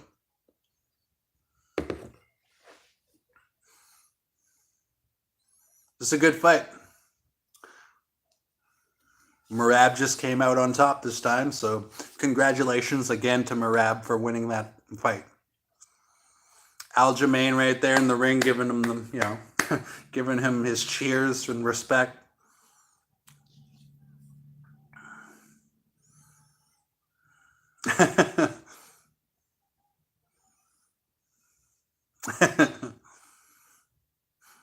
Joe Rogan congratulates them and ends the interview right there. Matt Serra in there cheering up Merab right now. Matt Serra, the genius. We got Ryan Smith from the Utah Jazz, the owner of the Utah Jazz in the arena right now. Marlon Vera sitting in the crowd there.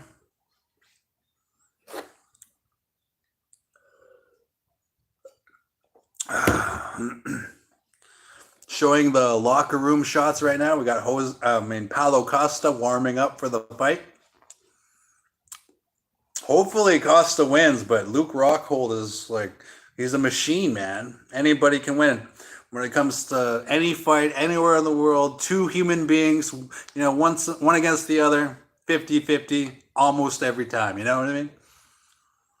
Doesn't matter how trained you are. I'm trained. But yeah, man, we got Luke Rockhold versus Paulo Costa up next. So, we're minutes away from the co-main event, and I just want to say, thankful for my life, thankful for my job, thankful for my girlfriend, thankful for my 3 baby mamas, thankful for my 3 babies. I think my girlfriend might be pregnant. That'd be cool. If I have another baby eventually, that'd be fucking sweet. So I just want to say how thankful I am for the way life is going right now. And we got about a minute and a half until we're going to Paulo Costa versus Luke Rockhold. I hope Paulo Costa does something great here. And yeah, everything's going great here.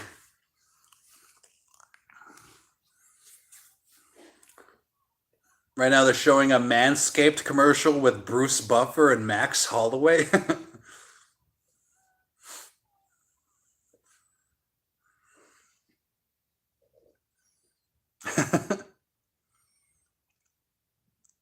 That was a pretty good Manscaped commercial with Bruce Buffer. Speaking of Bruce Buffer, here's the plan. To get Bruce Buffer to wish my dad a happy birthday, I have to spend like $400. So I'm going to try that if I can pull off the $400 extra by then playing poker. If I do that, I'm going to buy Bruce Buffer saying happy birthday to my father and stuff like that, which I think would be pretty fucking awesome. My dad and I have always been a big fan of Bruce Buffer, So I would love to get my father that kind of gift. That'd be so sweet, And still best father or something like that. That'd be fucking sweet if Bruce Buffer would say that. I sent him a script and Bruce Buffer approved the script. I just have to pay the money now.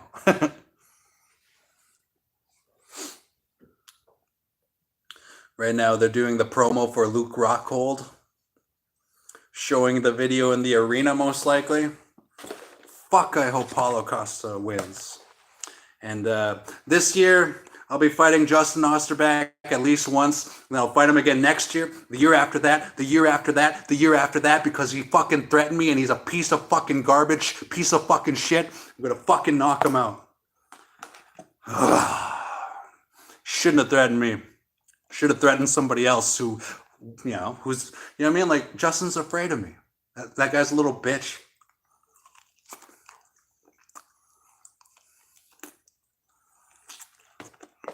Here's the story with Justin Osterbeck. He fucking threatens me, says, I'm going to beat the piss out of you. I'm going to throw you around. And then I say, let's bleed together. Then all of a sudden he's like, my baby mama doesn't want me fighting. You know what I mean? He starts whining like a little bitch like that. And just like, he just became a huge fucking bitch, man. I walked up to the guy. First time I was like, bite my hand or, bite me or shake my hand. And the guy bitched out. He fucking shat his pants on the fucking corner of Main and Morris in Selkirk, Manitoba. He's too much of a bitch to do anything. A real man would have shook my hand and said, bury the hatchet. But Justin's too much of an ignorant, meth head, piece of shit bitch. And we're going to fight forever. Hey, baby, what's up? Okay, I'm going to go. All right, see you in a bit. Love you, baby. But yeah, that's my life. And that's the way things are going. I think everybody needs an enemy. I think it's a very healthy thing to have at least one enemy, you know? I don't know. I hope I get to keep one of his teeth. I hope I get to take out one of his eyes and put it in a jar and look him in the eye every day. You know, like, I'm gonna fucking. Okay. Say no more. Say no more. But, anyways, don't fuck with me, man. Okay, so here we go. Paulo Costa versus Luke Rockhold on the way. We'll see how it goes. I'll join you in about an hour, honey. This thing's almost over. Oh, thank you. See you in a bit.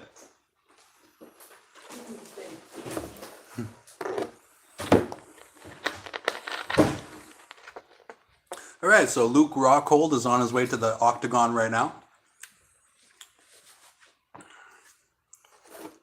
Luke Rockhold, former UFC and Strikeforce middleweight champion. Most finishes in UFC Strikeforce middleweight history, 13. Fifth highest significant strike accuracy in middleweight history at 56%.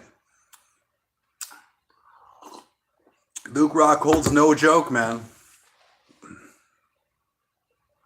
This is going to be an awesome fight. Hopefully Paulo Costa didn't drink a bottle of wine late yesterday. Well, so far the fight odds, like all the odds that they gave everybody so far, they have been by the book. You know what I mean? Like we had Lucy Pudilova who won against Wu Yanin. And, she was the favorite, so that happened. Tyson Pedro was the favorite. Tyson Pedro won. And then we just had Jose Aldo versus Merab Velishvili. And Merab ended up winning, like the odds all said. So hopefully that stays as far as that goes, because we got Paulo Costa versus Luke Rockhold. And then we got Usman versus Edwards. Going to be awesome. Paulo Costa coming out to X Gon' Give It To Ya. Great song choice. Respect to the late and great DMX.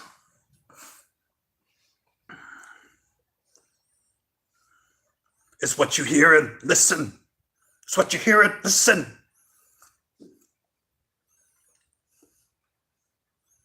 It's gonna give it to you. Chilling out to X Gon' Give It To Ya. DMX. Paulo Costa rocking out, pumping himself up before getting into the ring. Here we go.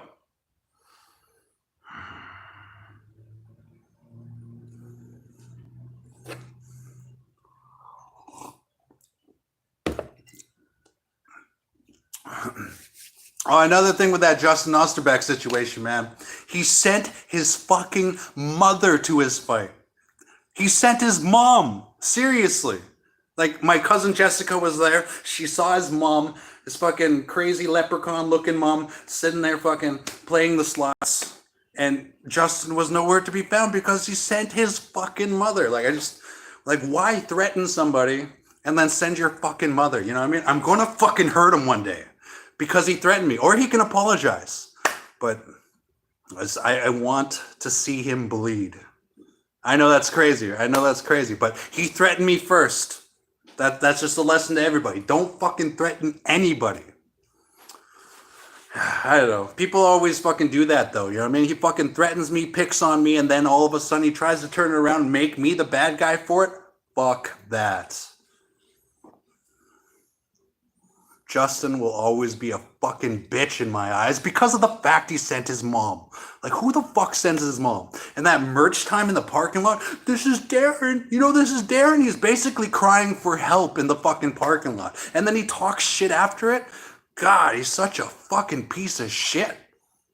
I'm gonna fucking knock him out, man. That's why I waited for him July 1st. I gave him a month's notice. I was like, hey, man, meet me here July 1st. And then his friends were like, yeah, okay, Justin will be there. And then Justin was too much of a bitch to show up. The guy's a fucking joke, man. Osterbeck is a fucking Oster bitch. Anyways, okay, Paulo Costa versus Luke Rockhold. Here we go. We got Bruce Buffer amping up the crowd, of course. Bruce Buffer the best. And here we go. Excuse me. Fighting. Luke Rockhold's pacing back and forth in this corner. We got Luke Rockhold, 16 wins, 5 losses, fighting out of Santa Cruz, California. He's the plus 285 underdog. We will see what happens.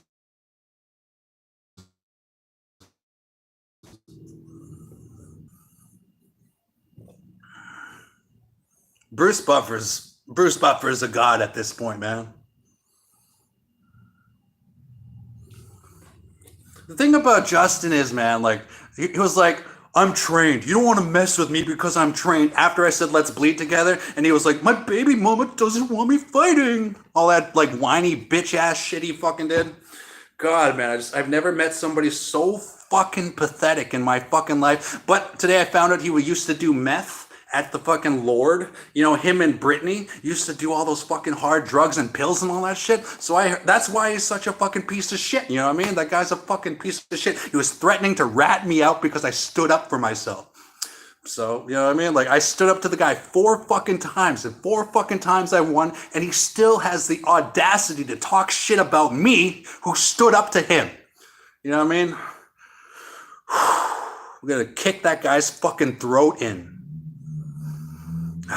We're gonna fight forever. Seriously, that's my enemy forever. Everybody needs one true enemy, and I am his enemy forever because he threatened me and then threatened to rat me out when I stood up to him. Okay, fight on its way. Here we go. Paulo Costa versus Luke Rockhold, round number 1. Here we go. 4 minutes, 50 seconds left. No fight. Okay. All right. They both went in for a kick there. Nothing really landed significantly. Good Luke Rockhold kick to the inside leg of Paulo Costa there. Right now, Luke Rockhold is kind of chasing around Paulo Costa. Paulo Costa does a good left jab to Luke Rockhold and kind of stunned Luke Rockhold. You can see that. You can see that Luke Rockhold got hurt there, and Paulo Costa's kind of working on the side of his head right now. That was good. That was good. I think Paulo's in the lead right now so far. 4 minutes, 15 seconds left. Here we go. Round number 1. Come on, Costa.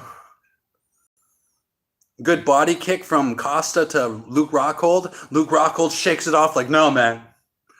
Oh, good combo by Costa. Definitely hurt Luke Rockhold there. Oh, wow. Costa takes down Luke Rockhold. Scores a takedown. Really good one. We'll see what happens, though, man. Anything could happen. DC is saying that Luke Rockhold wants the fight on the ground. We got 3 minutes, 45 seconds left. Round number 1, Paulo Costa versus Luke Rockhold. Paulo Costa has top position. Anything could happen. Paulo Costa working on the body of Luke Rockhold right now with top position. Couple of elbows by Paulo Costa with top position there. Come on, Paulo. Paulo's fucking posturing up, trying to get in mount position here. That butterfly is the only thing holding, that one butterfly from the left knee of Luke Rockhold is the only thing holding back Paulo Costa from full mount position. Right now, Costa's working his way to full mount. We'll see what happens, though. We got half guard working right now. Luke Rockhold is kind of up, like his head's up against the cage. They're on the ground. And Paulo Costa has top position. Hey, baby.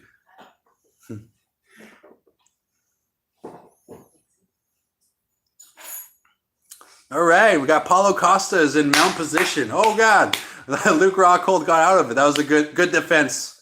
Good defense opposition with that. There's almost a guillotine by Luke Rockhold there just a second ago. We got 2 minutes, 20 seconds left in round number 1. Paulo Costa versus Luke Rockhold. Paulo Costa so far dominating the fight. DC is trying to say that Luke Rockhold is gassing out Paulo Costa, but Paulo Costa is working on the body of Luke Rockhold, so I think that's gassing out Luke Rockhold more than Paulo Costa.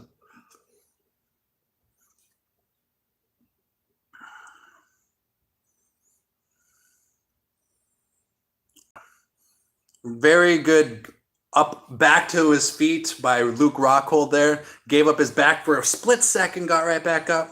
Very professional. I like that. 1 minute, 40 seconds left, round number 1. Costa versus Rockhold. Anything can happen.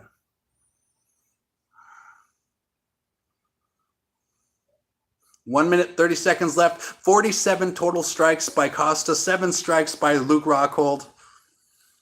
Good teep by Luke Rockhold there.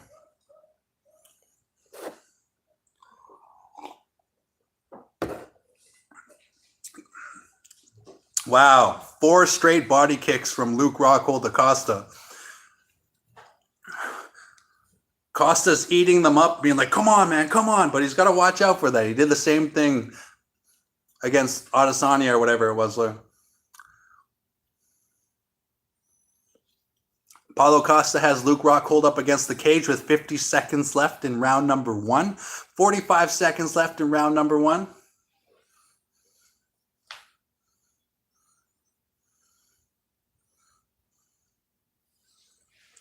Justin knows he was threatening to rat me out so that I wouldn't hurt him. So Justin's a little bitch, man. We're gonna fight now, though. Now that court situation with Darian Chief is over, now I can get charged by Justin all I want, and I'll be able to stay free on bail. So that's what I'm gonna do. I'm gonna fucking hurt Justin because he threatened me first.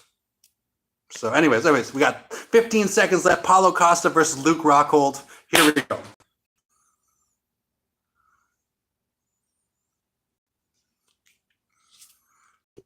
All right, round number 1, I believe, goes to Paulo Costa.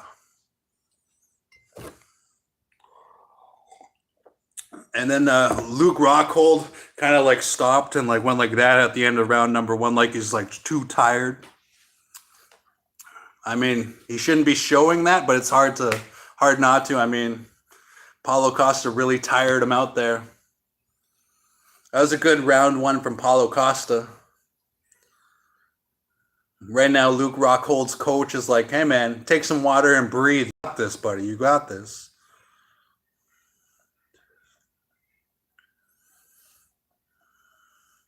Feeling a little bit sorry for Luke Rockhold right now, but it is what it is.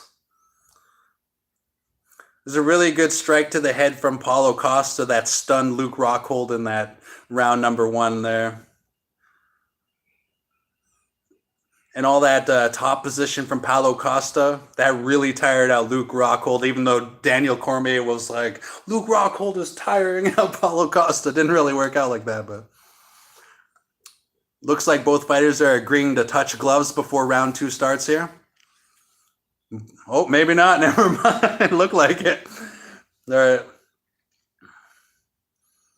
Paulo Costa looks really tired too. They both look really exhausted, man. They fought really hard that round 1 there. Good left from Rockhold to Costa. Surprisingly, Luke Rockhold is coming out of the gate really strong here. Good sprawl by Costa to defend the takedown, kind of, but they're both on the ground right now. Luke Rockhold has kind of the better position for now. Oh, now Costa has the better position. They're back on their feet. Costa has Luke Rockhold up against the cage right now. And you can see blood pouring out of Rockhold's nose. Luke Rockhold looks way more tired than Paulo Costa, though, right now. Good body shot from Costa to Rockhold. Oh, a good fucking strike a good jab to the fucking right side of the head of Rockhold from Costa. Rockhold is so fucking tired right now. It's crazy. We got 3 minutes, 45 seconds left. Round number 2, Costa versus Rockhold. Anything could happen, but so far I'm thinking Costa's taking it, but we'll see what happens here. Rockhold's kind of just staggering around, you know.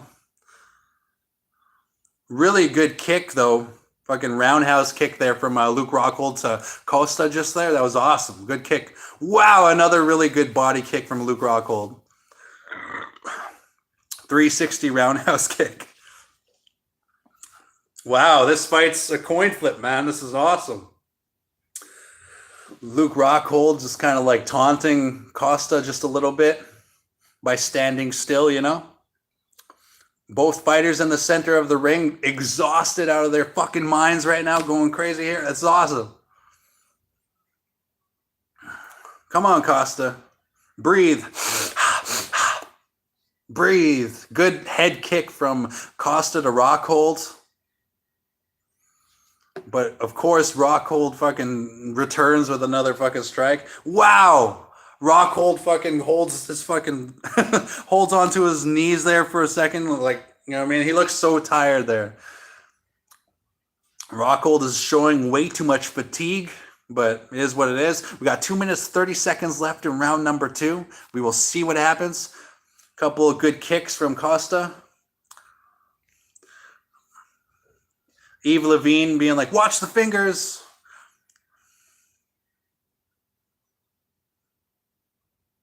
There's a timeout.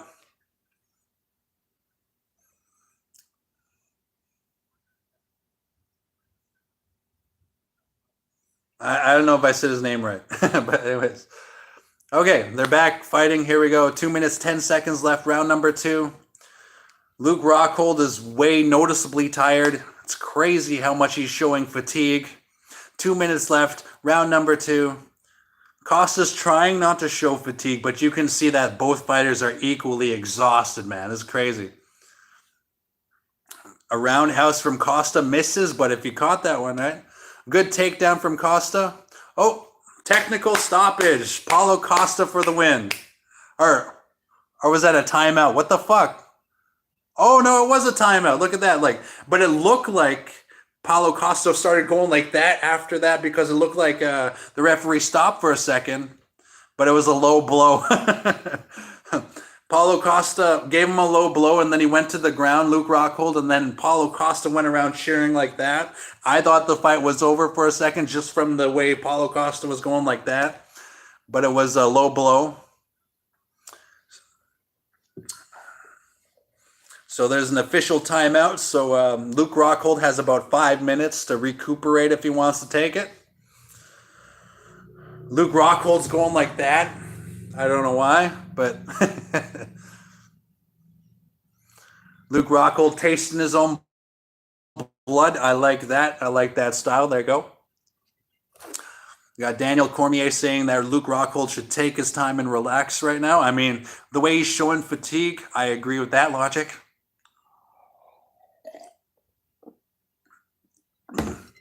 Paulo Costa's like, what the fuck? I thought I won the fight. And then the referee's like, no, man, you gave him a low blow.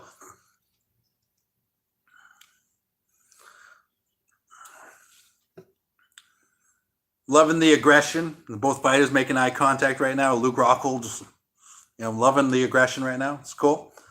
So far, this timeout has been 1 minute, 30 seconds. All right, here we go. Fight back on. 1:40 seconds left. Round number 2. Both of them looking exhausted, but, this is a great fight. Really great fight. Come on, Costa. Come on, Costa. Good inside leg kick from Luke Rockhold to Paulo Costa.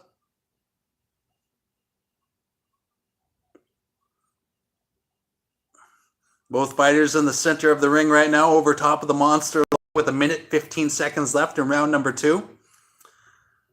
Rockhold goes in for a feint or two. Didn't really psych him out. Both fighters are just exhausted as fuck here. This is awesome. 1 minute left in round number 2.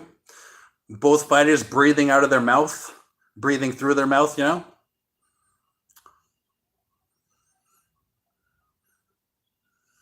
Oh, good kick to the legs from Paulo Costa. And Luke Rockhold is starting to show fatigue again.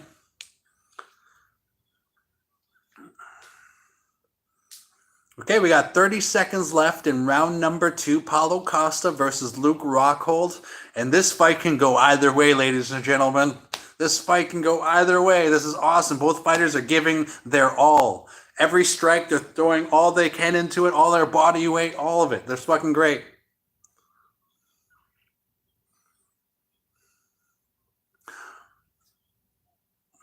Rockhold keeps wanting to take a break, is what Daniel Cormier says. Got 5 seconds left, round number 2. And a good strike by Paulo Costa to end round number 2. And we're going to round number 3, Costa versus Rockhold. This is a good co-main event.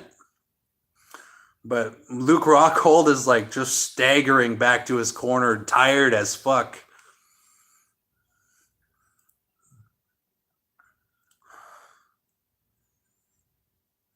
Luke Rockhold's corner is telling him to keep it simple because of all of the complicated mixed martial arts moves that he's trying to pull off. To Paulo Costa is taking all of his energy away from him, and his corner is giving him some good advice. Keep it simple. The old 1-2.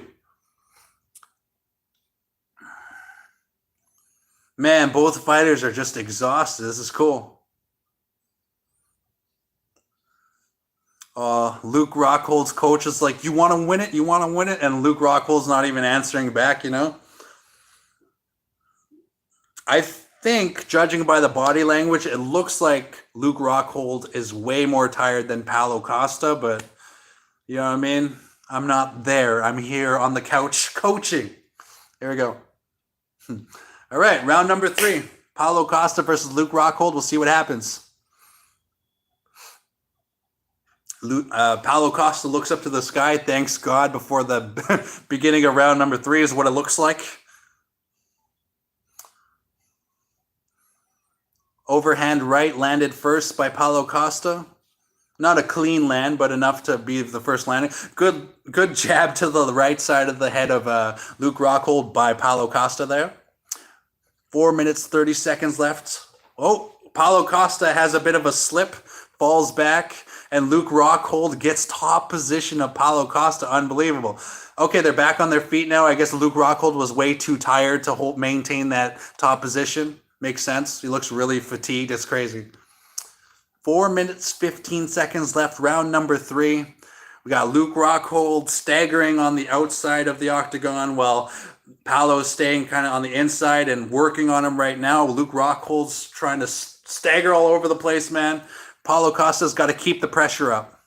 Easier said than done. But 4 minutes left. Round number 3. Costa versus Rockhold. It's a really good co-main event. Good body kick from Paulo Costa. Keeps tiring him out. Keeps tiring out Luke Rockhold. Luke Rockhold is exhausted. I think he's going to fucking fall on his feet just from being so tired. Like the way that Luke Rockhold is right now, he's like punching like he's drunk.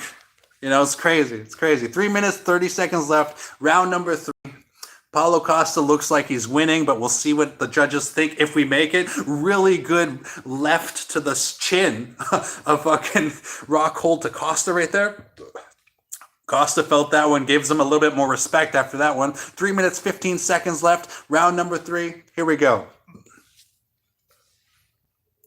Good kick to the body from Luke Rockhold.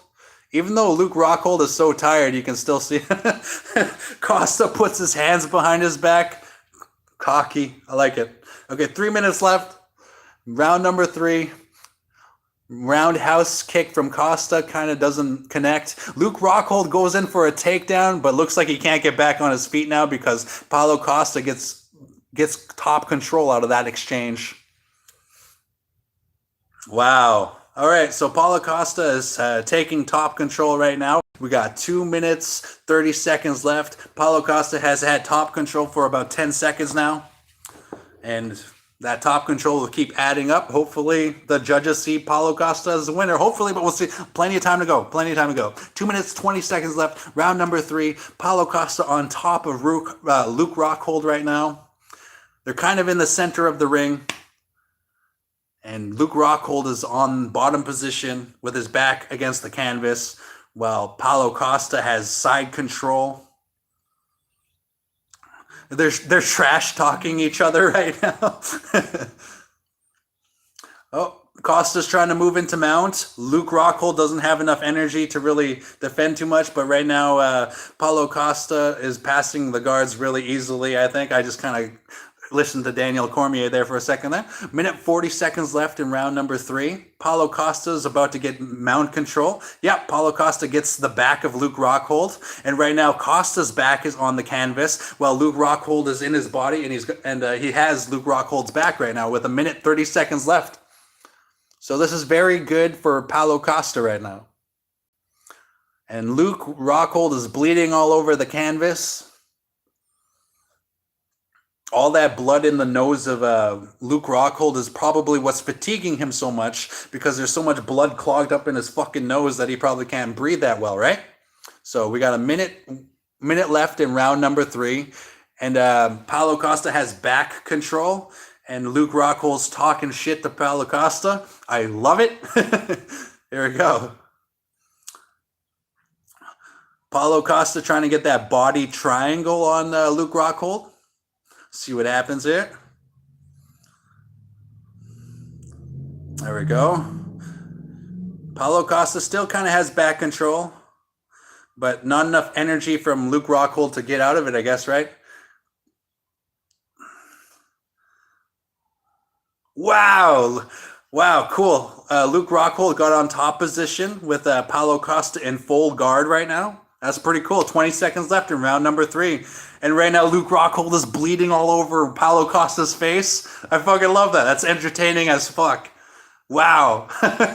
That's going to make a highlight reel right there. We got 6 seconds left in round number 3. Good performance from both fighters. There's the fucking right there. Holy shit. Respect, man. Respect to both fighters. That was fucking awesome, man.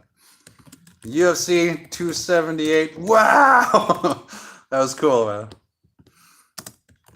Oh, stop. Just that part where Luke Rockhold was rubbing his bloody face against Costa's face to rub his blood all over him. That was fucking awesome, man. That was old school, sadistic fucking UFC 1, 2, 3, 4, 5 kind of fucking old school shit, man. That was awesome.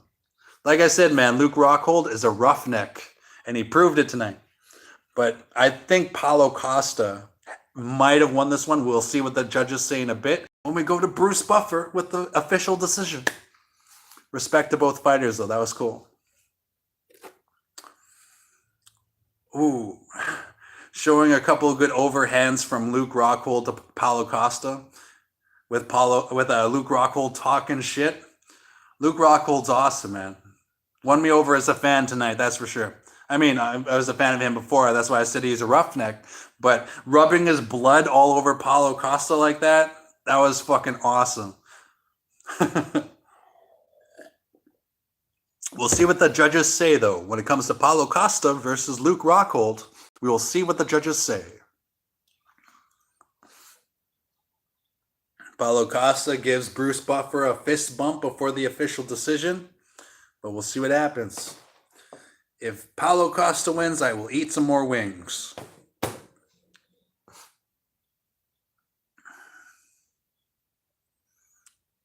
You can see Luke Rockhold kind of crying a bit from all the adrenaline and shit like that. He's like, shit, I think Paulo might have won that one.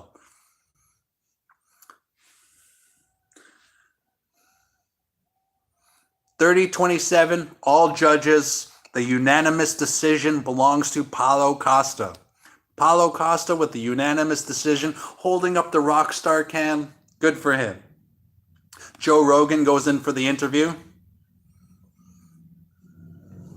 Joe Rogan congratulating Paulo Costa on all the effort that he put into that fight. It was a hard-fought fight. Paulo Costa kind of doing his glamour thing for the crowd.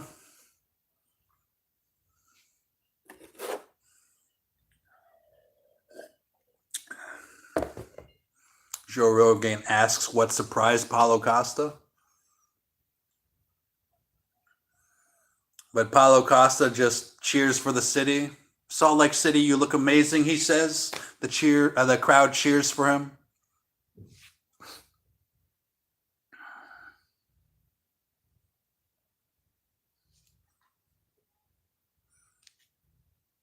Just listening to Paulo Costa right now. Paulo said that this was a very good fight. Damn right.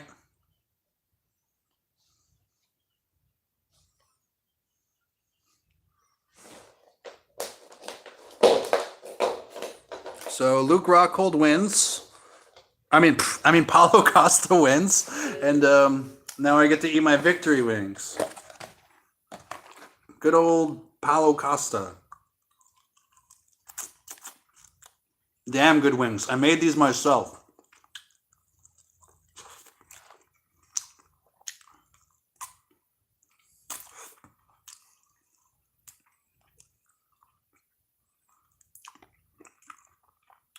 So Joe Rogan congratulates Paulo Costa, and that was a good co-main event. I am really excited by the fact that Luke Rockhold, like the way he spread all of his bloody nose all over Paulo Costa, that was fucking great. Luke Rockhold is crying from all of the adrenaline right now, all the excitement, hard-fought fight. Luke Rockhold's new record, 16 wins, 6 losses. But mad respect to Luke Rockhold, though. Good job, Paulo Costa, on the unanimous decision. And mad respect to Luke Rockhold for rubbing his fucking blood all over the face of Paulo Costa like that. With no respect whatsoever. That was fucking awesome.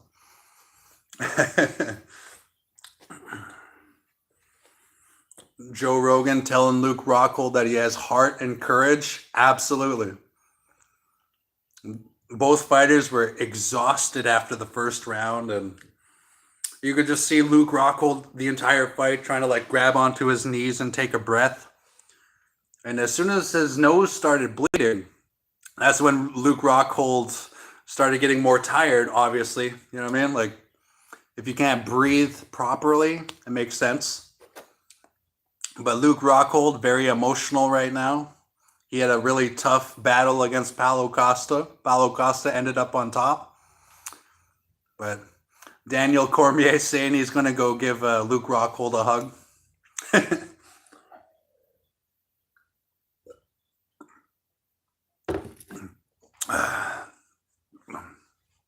Luke Rockhold gives Joe Rogan a kiss on the cheek.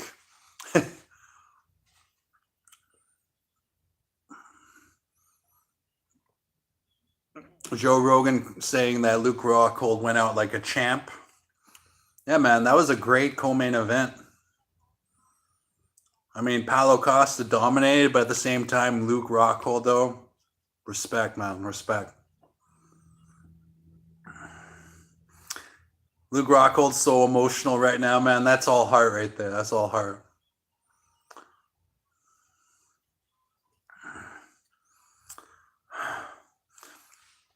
You gotta respect that Luke Rockhold, man. He's like it's the way he's like tearing up, and while he exits, he's shaking the hands of all of his fans and stuff like that.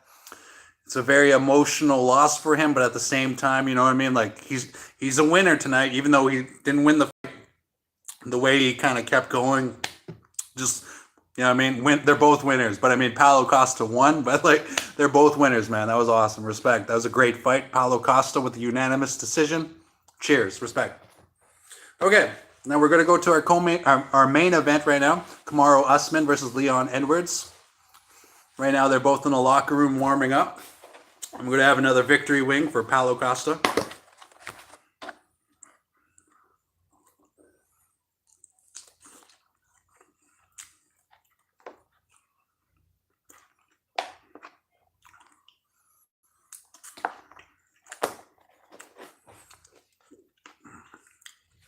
This is a great pay-per-view.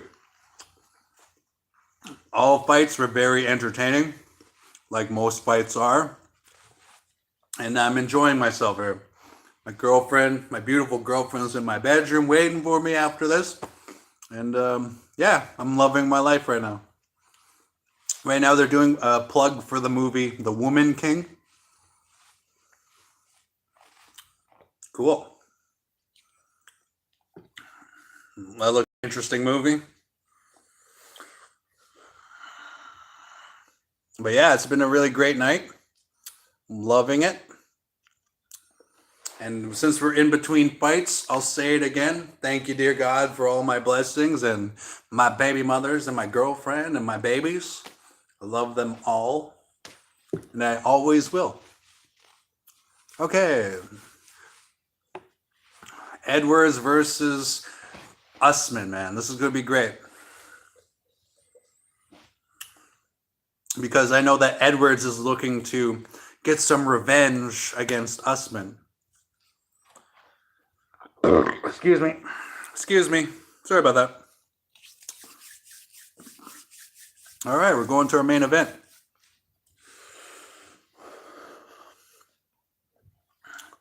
Right now, the fighter rankings for the welterweight. We got Kamaru Usman, Colby Covington, Leon Edwards, Khamzat Chimaev, Gilbert Burns, Belal Muhammad.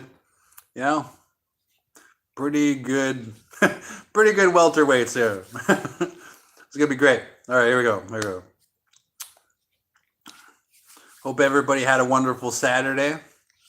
I know I did like all fucking day. Like I worked hard all fucking day, and now I'm just like, you know, man. UFC 278, it's fucking awesome, man. Especially that Paulo Costa versus Luke Rockhold fight. That was my favorite fight of the night so far.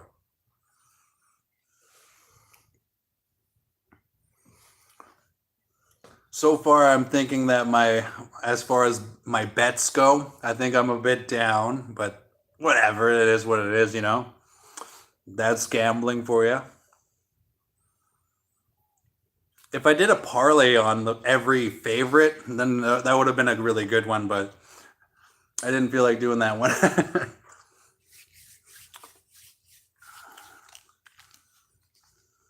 I was just watching the highlights for Kamaru Usman.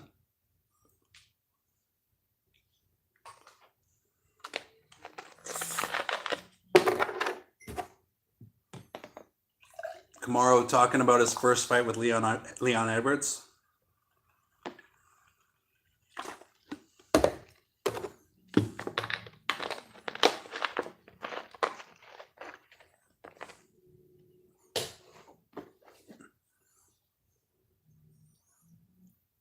Leon Edwards talking about how he didn't really know how to wrestle.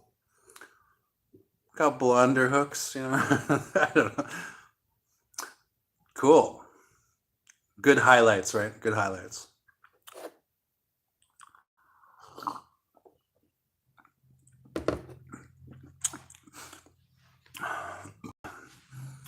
Usman seems unstoppable for now, you know what I mean?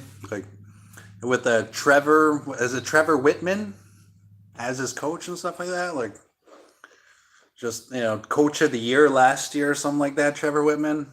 That guy's cool, man. I can't wait to coach my son and daughters into mixed martial arts. It's gonna be great. Miss my baby boy, man. He's a really big, stocky kid, man. He's cool.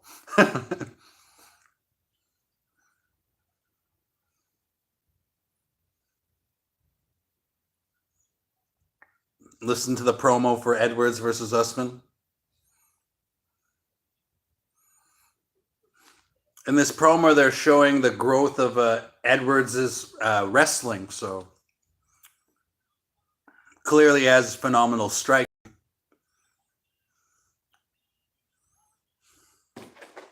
Cool.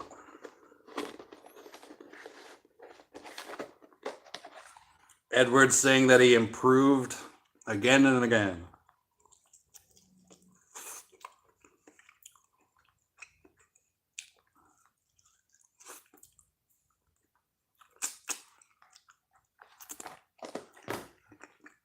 So, as far as like my life goes, I only have like one or two enemies that I know about. Everyone else is just those jealous people, you know what I mean? There's always somebody jealous about me and Sydney having a baby. There's always someone jealous about me and Roxanne having a baby. There's always someone jealous about me and Barbara having a baby. And the reason they're jealous, they're like, why did you choose him? And the reason they chose me is I'm a good stand-up guy. I'm a solid guy. You know what I mean? I'm loyal. I'm respectful. I'm faithful. I'm always going to work. You know, like I'm a good guy. So they're allowed to be jealous, and they should be. I'm awesome. But yeah, except for like one or two people, and the people that are jealous of me, you know, like I love everybody. ELE, like fucking semi-pro Sis, Will Ferrell movie. Everybody love everybody. And I love everybody except for my two fucking piece of shit enemies. And that's about it. But I mean, sometimes you can turn an enemy into a friend. And sometimes it's too late. And all I know is that as far as Justin and I go, we're going to fight forever. And you know what I mean? Like that's how it's going to go. Just because of the ignorant disrespect he has shown me when he was like, "You don't want your babies, dude." It's like, how the fuck do you don't know shit about me? I want my babies. I made my babies on purpose. That was the most ignorant shit I've ever fucking dealt with. The way Justin was fucking threatening to rat me out for defending myself, the most ignorant shit I've ever put up with. But anyways, we got Edwards versus Usman about to happen right now. We got Leon Edwards walking into the octagon right now as we speak. And we got the Venom logo right there. Crypto on that side right there.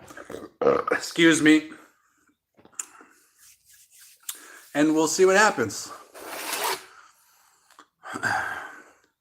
And I don't know about you guys. But I have to face a lot of rumors.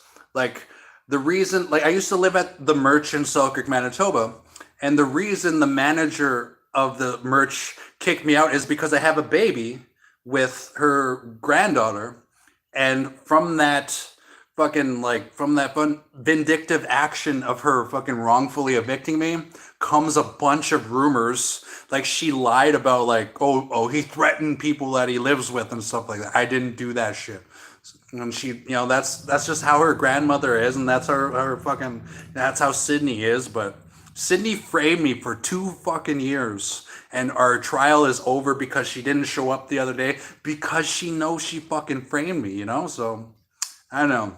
It's rough to have that, but it's worth it. When you're a good guy, you have shit like that to deal with in your life, and it's worth being a good guy, So I wouldn't trade anything for the world. Sydney asked me for Cameron. I said yes. We made Cameron. Worth it.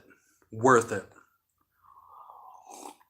And as for my new girlfriend, I asked her if she would have a baby with me, whereas like Barbara, Roxanne, and Sydney, they all asked me for our babies. But this new girlfriend that I have, I was like, hey, will you have a baby with me? Can I knock you up? And this new girlfriend says yes so far. I hope she means it. I'm all in with her. But we'll see what happens anyway. I got to focus on this fight here. So we got Edwards walking into the ring, kind of praying to the gods of MMA, running around the ring, pumping himself up. We got a full arena. Everybody's in their seats right now. Herb Dean standing there about to officiate, or no, referee, sorry.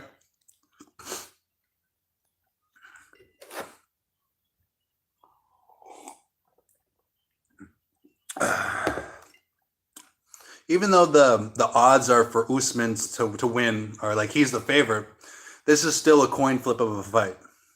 Definitely. Usman versus Edwards. This is going to be a great number 2. Good sequel, I know it.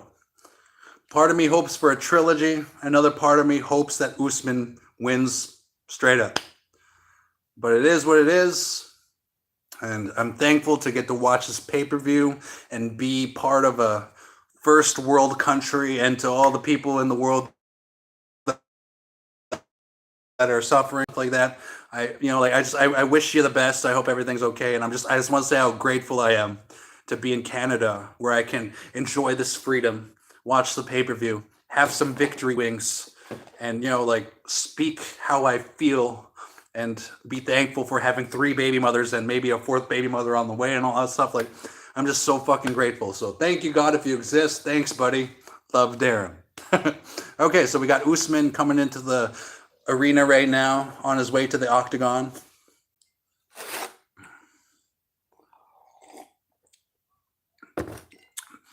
Everybody in Usman's corner pumping him up. Got Trevor next to him. Trevor's my new favorite coach. And like, when it comes to people like viewing my life, being like, oh, I hope somebody knocks him out and stuff like that. I've been in 11 fights in my life. I won 9 of those fights. 2 of them didn't go my way, and I'm okay with that. So it's like, I'll be in 11 more fights, and it is what it is, like. I honestly don't care. Like, it's not going to change who I am and how I feel about the world and how I love my life and how I enjoy myself and how people are jealous of me. It's not going to ever change that. So, you know what I mean? As far as fighting goes, everybody fights. It's part of nature, and I'm thankful for that. So Fight number 12, that'll probably be me and Justin. And, you know, if it goes either way, I don't care. I'm going to fight him again and again and again and again every year until he apologizes for threatening me for no reason. But anyways, Usman about to enter the octagon right now. And hopefully Usman wins. And it'd be cool if it's a one-punch knockout, you know what I mean? All you got to do, that's all it takes is one punch. That's all it takes. Doesn't matter who you are. It could be me and Justin. If I hit Justin the right way, I could knock him out in one fucking punch. I know it. But vice versa too. I would never underestimate any opponent. So it's like, as far as that goes, it is what it is. And I hope I win when we fight for the first time. And I hope I win when we fight for the second time, the third time, and the fourth time, and the fifth time. We're going to keep fighting forever. And I'm going to drink his blood. All right, here we go. Usman versus Edwards, part 2. We'll see how it goes.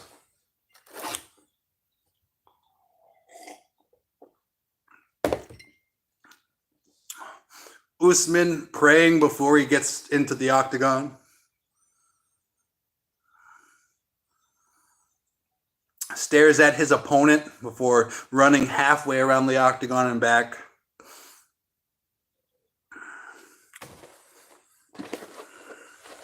Cool. One more victory wing before we go. Oh, I have 2 left. So I'll save the last one for if Usman wins, you know?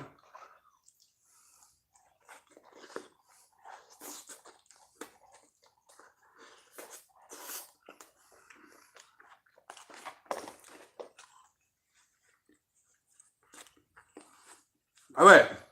Kamaru Usman, 35. Leon Edwards, 30. The only difference is 2-inch reach advantage for Kamaru Usman. But that is what it is. All right, we got the main event coming up. Bruce Buffer doing the introduction.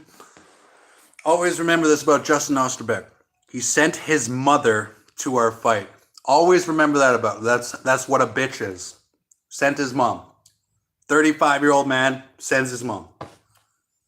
But anyways, okay. Kamaru Usman versus Leon Edwards. Here we go. You should have just knocked him out, man. He couldn't. Justin couldn't do fuck all. Justin's a little bitch. And remember, we're going to fight again and again and again and again. We can fight 100 times in this lifetime. Fucking injure his spine. I don't give a shit, man. Until he apologizes, we will fight forever. Fucking tell me I don't want my babies, motherfucker. I'm gonna beat the piss out of you. That's what he said. He's like, I'm gonna beat the piss out of you, man. I'm gonna throw you around. I was like, let's bleed together. And he's like, oh, my baby mama says I can't fight. My baby mother says I shouldn't fight. My baby mama, blah, blah, blah, my baby mama. Justin's a little bitch. And then after that, he's like, oh, I'm trained. Justin's a little bitch, man. Fucking stood up to that guy 4 fucking times and I won every fucking time. And he's too much of a bitch to fucking admit it. So I'm gonna have to fucking hurt him, man. But that's only because he threatened me. You know what I mean? Don't threaten people. Straight up. Anyways, I'm excited about this Usman fight. Usman versus Edwards. Justin's such a little bitch that he ran crying to the witness in the parking lot. This is Darren. You know this is Darren. This is Darren. You know this is Darren. Help. Justin's such a little fucking bitch, man. Seriously. Then after that, he sends his fucking mother when he's talking shit and I catch him. Fucking bitch, man. Send your mom to our fight? Leave your fucking whore at home. Okay, Usman versus Edwards part 2. Here we go.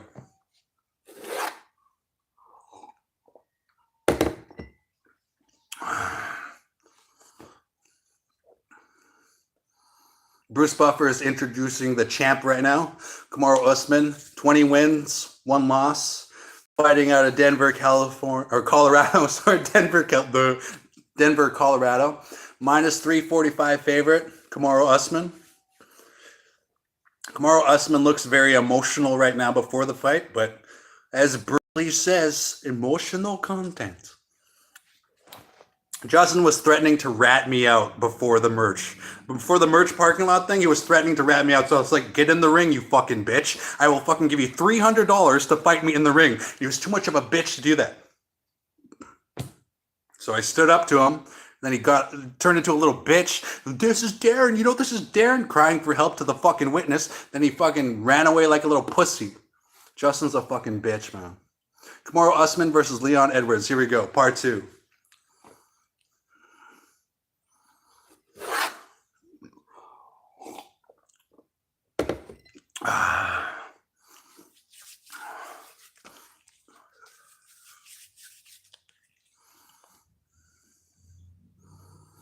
All right, Kamaru Usman versus Leon Edwards. Here we go. Herb Dean as the referee. Starting round number 1 right now. Here we go.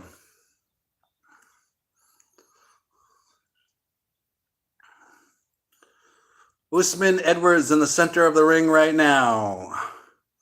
We got 4 minutes, 45 seconds left in round number 1. Usman grabs Leon Edwards' foot while he goes for a kick. Leon Edwards spins around, and now we're facing each other again. Good kick to the knee by Leon Edwards.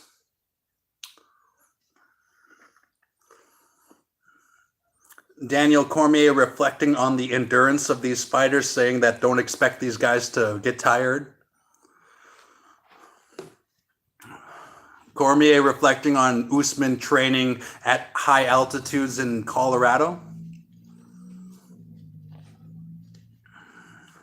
We got 4 minutes left in round number 1.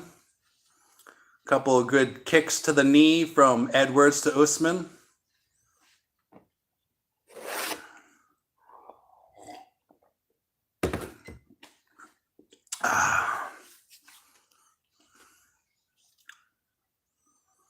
Come on, Usman.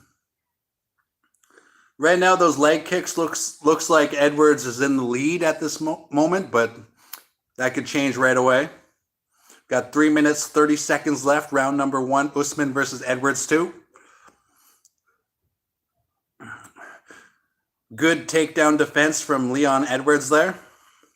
Usman went in for the takedown, didn't really work out. Oh, there we go. 1 takedown landed from Usman. Edwards looked like he slipped there a bit. Usman has top position, but Leon Edwards has full guard right now. So we'll see what happens as far as that goes. We got 3 minutes left in round number 1. Usman versus Edwards 2. Edwards back on his feet, but against the cage with Usman having that control on their feet.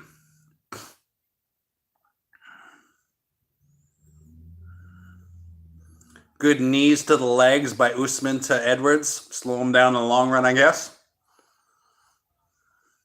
Remember, we got a 5-round fight here, so excuse me. Another quick takedown from Usman because Edwards landed on his knees there for a second. 2 minutes, 20 seconds left in round number 1. Usman has Edwards up against the cage. Kind of has like almost backside control, almost like that. So, okay, Edwards turns around. Now they're facing each other with Usman pushing Edwards against the cage. Wow, really good takedown by Edwards there with a sweep into full mount. Unbelievable. 2 minutes left in round number 1. Kamaru Usman could be in trouble here. We'll see what happens with Leon Edwards here because Leon Edwards has full mount, but Kamaru Usman has the Greco grip of Dan Gable on the fucking ground right now, like that. Minute 40 seconds left, round 1. Edwards has mount. This is unbelievable. Wow. Usman is doesn't really have an answer for this one. Wow, unbelievable. Edwards is starting to take the back of Usman. This is crazy. Body triangle sunk in by Edwards. Right now, Usman's being very calm, which he has to be. With a minute left, all you got to do is survive a minute, Usman. Come on, buddy. Oh, my God. Oh, my God. He's trying to sink in a rear naked choke, but he can't get underneath Usman's chin. Usman is staying very cool, calm, and relaxed here, so hopefully everything works out here. 45 seconds left in round number 1. See how it goes. Leon is trying to get under the chin of Kamaru Usman. This is pretty bad for Kamaru. We'll see what happens, man.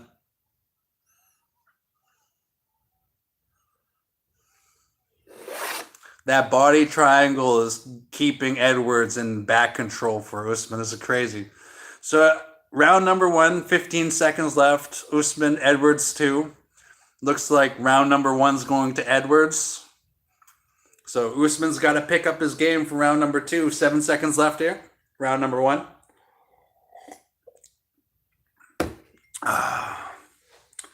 Wow. Usman saved by the bell.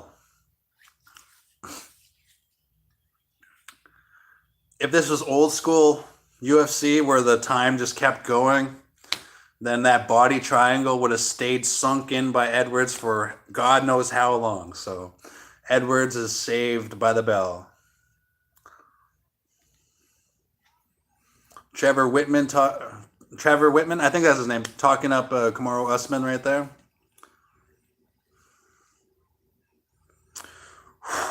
Wow, unbelievable. I didn't see round number 1 going that way, but at the same time, good job, man. Good job by Edwards, for real.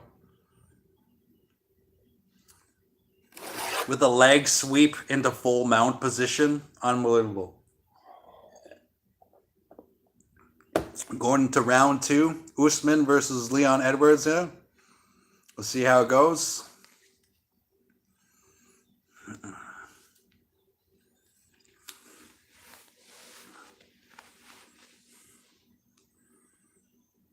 All right, Usman versus Edwards 2, round 2.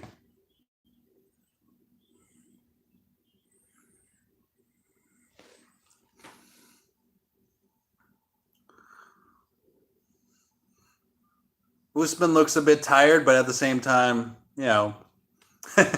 Anyways, Edwards seems to be like leading the fight so far, that's for sure. 4 minutes, 30 seconds left. Round number 2, Usman versus Edwards.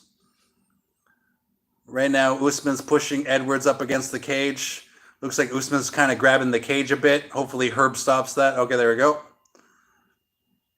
Shoulder strikes.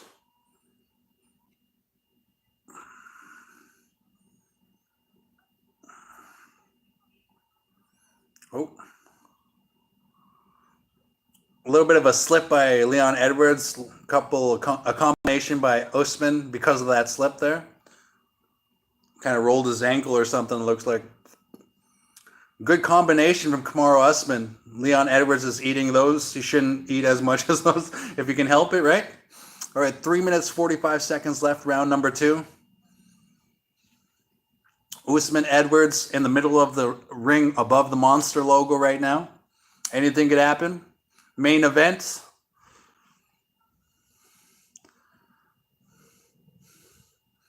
Right now, it looks like Edwards might be in the lead here, but it's hard to say. Oh, poke in the eye from Edwards to Usman. Official timeout by Herb Dean, so Usman's going to take a moment here to regain his vision, see how it goes. Round number 2, eye poke.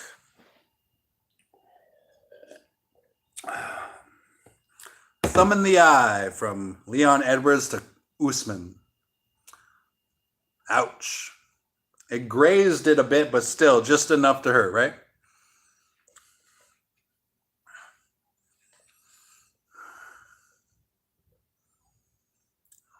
All right, they start the fight again. 3 minutes, 20 seconds left, round number 2.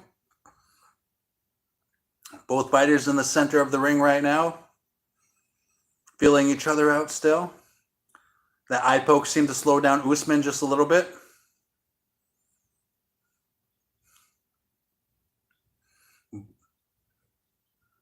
Both fighters in the orthodox stance.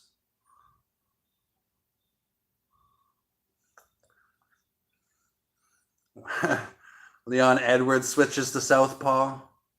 I like when fighters can do that. That stance diversity. 2 minutes, 40 seconds left, round number 2. Usman versus Edwards. Both fighters in the center of the ring right now. Good combination by Edwards.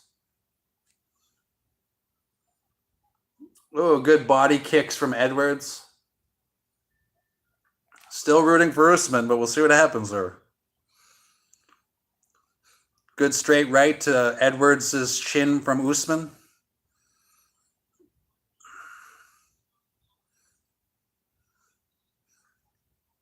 Ooh, good jab from Edwards to Usman. Center of the ring, 2 minutes left, round number 2. Here we go. Usman pushes up Edwards against the cage. Herb Dean has to tell Usman fingers inside the cage. Usman is stomping at Edwards' feet. The crowd is booing at the fact that Usman has his fingers outside the cage a bit there.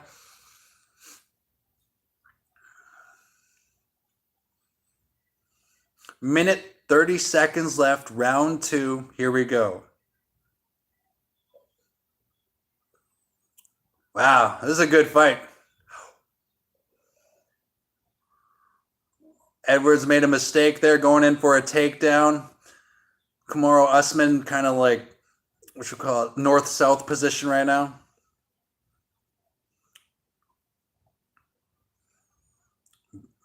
Edwards trying to get back on his feet, but Usman just controlling his head. All right, both fighters are back on their feet. 1 minute left, round number 2. Here we go. Usman keeping up more pressure than Edwards. Kind of switched around a bit. Edwards had more pressure at first in round number 1, and now Usman's kind of picking up momentum here. Edwards has to get out of that corner. Right now, Edwards is in the corner trying to like do a rope-a-dope or something, but doesn't work as effectively when... Oh, good takedown from Kamaru Usman right there. 30 seconds left, round number 2. So in round number 1, Edwards took down Usman. Round number 2, Usman took down Edwards in like the last minute of each round. So right now, Usman is on top. Edwards has full guard kind of in there, but Usman's still wailing on his body just a little bit, tiring him out. 5 seconds left, round 2. Here we go. Good round 2 from Kamaru Usman. Usman stands up, looks down at his opponent on the ground as he gets up. Both fighters have confidence. This is good. Good fight, man. Good fight. Hopefully round number 3, somebody gets knocked the fuck out, but we'll see what happens, man. We'll see what happens. Let's summon it together. Round number 3, knockout. Here we come. We're in between round 2 and 3. We will see if round number 3 has a knockout now. We will summon it. Good takedown, though, at the end of round number 2 from Kamaru Usman to Edwards. Leon Edwards' corner telling him, be the boss, be the boss. Kamaru Usman stays standing on his feet.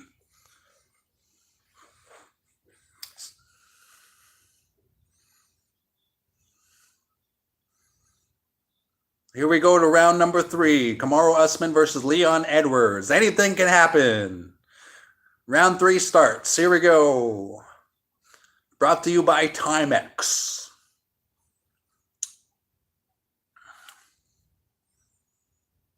Four minutes, 45 seconds left. Round number 3.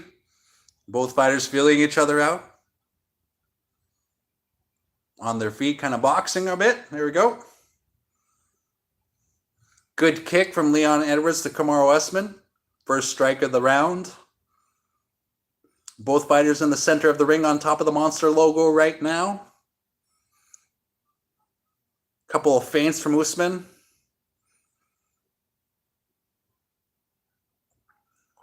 Good inside leg kick from Leon Edwards to Usman. I'm very impressed by Leon Edwards this time around. I mean, I was impressed still last time when they fought, but still this time, though, yeah. 4 minutes left, round number 3. Usman versus Edwards 2. Usman goes in for a takedown. Edwards defends that takedown. Oh, Never mind.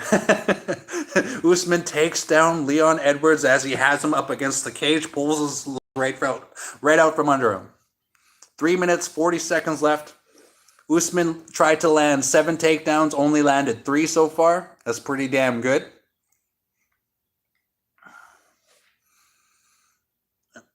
Right now, Usman and Leon Edwards are on their feet. Edwards is up against the cage. Usman is pushing him up against the cage. 3 minutes, 15 seconds left. Round number 3. Anything can happen. Here we go. Kamaru Usman giving him the knees to the thighs. That Charlie horse will slow him down in the long run there. Keeps working on that. Hey, baby. 3 minutes left, round number 3.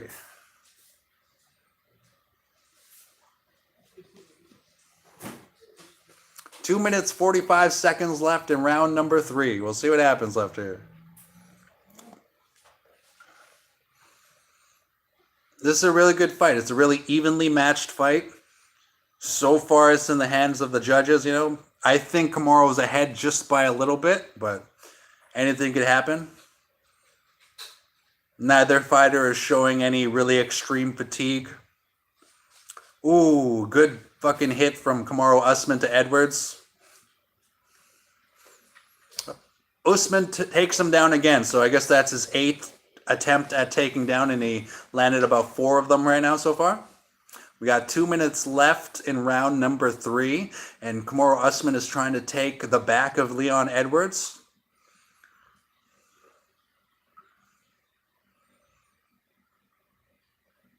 With all of the ground control that Usman has, I think Usman's in the lead, but we'll see. We'll see what the judges say, right, baby? Love you. All right, minute 40 seconds left. Round number 3. Here we go.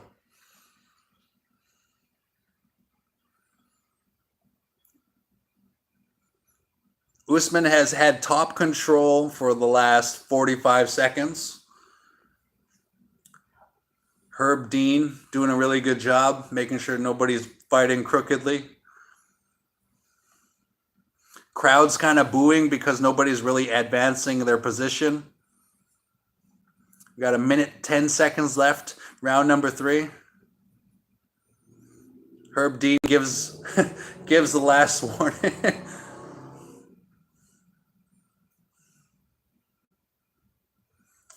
Edwards was grabbing the glove of Usman, and that was the last warning by Herb Dean before he takes a point away, I guess. We got 45 seconds left. Round number 3, Usman versus Edwards part 2. And we got Usman in top control right now. Edwards' ass is on the fucking canvas, and Usman has his legs up, and he has top control right now. Trying to go for a guillotine there, it looks like. Got 30 seconds left, round number 3. Usman's just hammering on Edwards. Joe Rogan just said dominant round for the champion. Absolutely, absolutely. We got 15 seconds left, round number 3. Usman versus Edwards. This is a good one. Want some? Okay.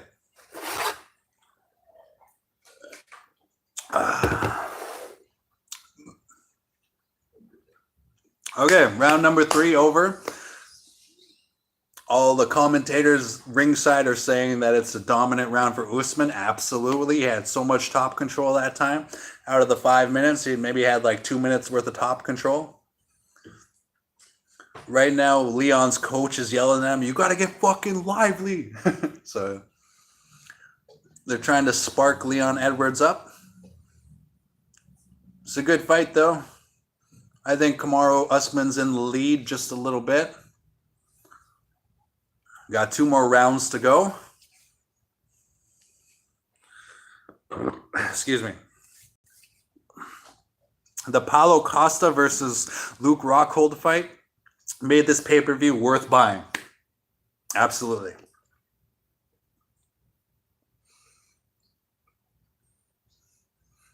And this Usman versus Edwards fight, it's a little bit more like a chess match. I like it.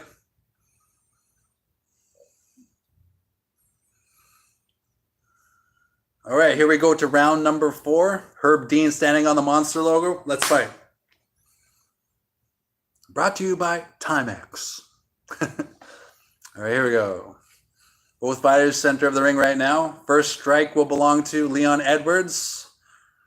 Got 4 minutes, 45 seconds left. Round number 4. Both fighters in the center of the ring still.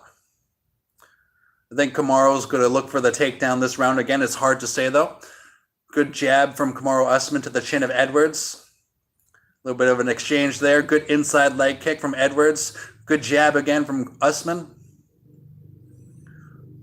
Usman keeps working that jab. That's what's winning him the fight overall, I'm thinking, so far. Anything could happen still, but we got 4 minutes, 15 seconds left.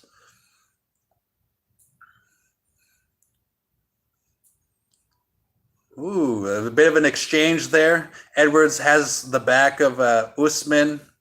They're on their feet. Edwards is trying to sweep out Kamaru's legs right now. Kamaru's not having it. They're both still on their feet. Right now, Edwards has Kamaru Usman up against the cage. They're both on their feet. Edwards is trying to take down Kamaru Usman. Usman grabbed the cage there for a second. There you go. Herb Dean giving them a warning.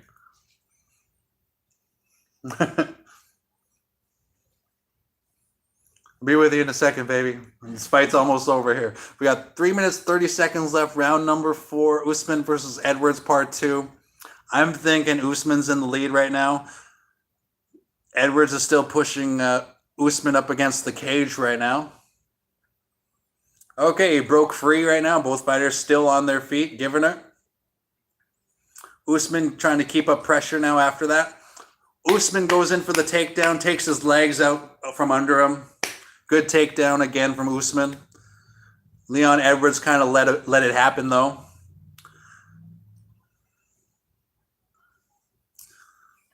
So Kamaru Usman landed 5+ takedowns so far is what it says right there. So we got 2 minutes, 45 seconds. Round number 4, Usman versus Edwards, part 2. Kamaru Usman has top control while Edwards has full guard right now.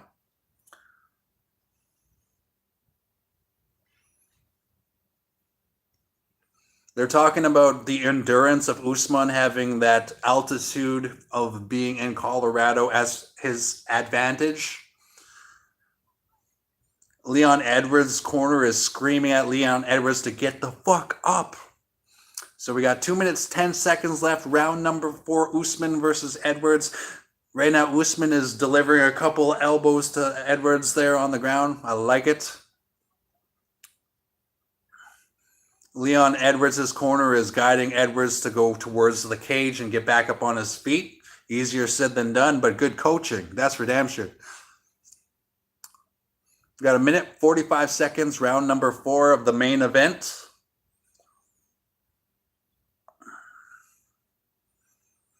Right now, Joe Rogan is reflecting on how Edwards is being tired out by having Usman on his back this entire fucking round, basically, for last minute anyway. There's been 5 minutes of ground control time for Kamaru Usman. Both fighters are on their feet right now. Usman has Edwards up against the cage.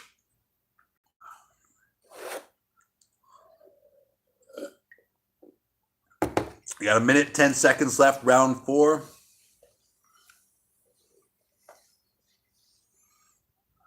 We got 1 minute left in round number 4. Usman versus Edwards.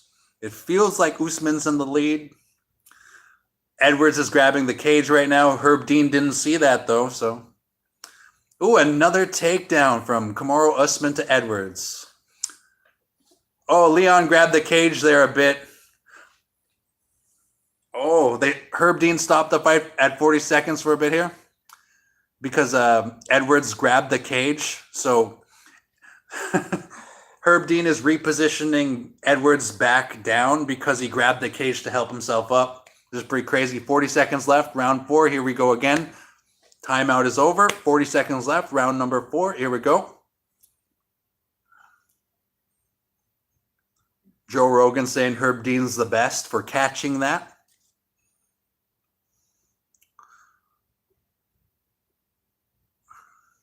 Right Right now, Kamaru Usman has Edwards up against the cage again. Kind of a slower fight, but you know what I mean, at this high level. We got 15 seconds left. Good combo from Usman to Edwards. Now they're facing each other. So good pressure from Usman. Usman keeps on striking against him, ending this fourth round really strong. Right on.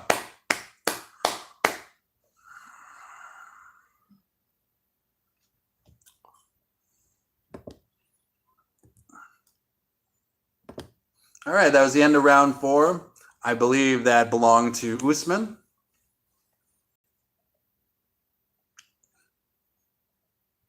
Kamaru's coach Trevor there, giving him some good pointers.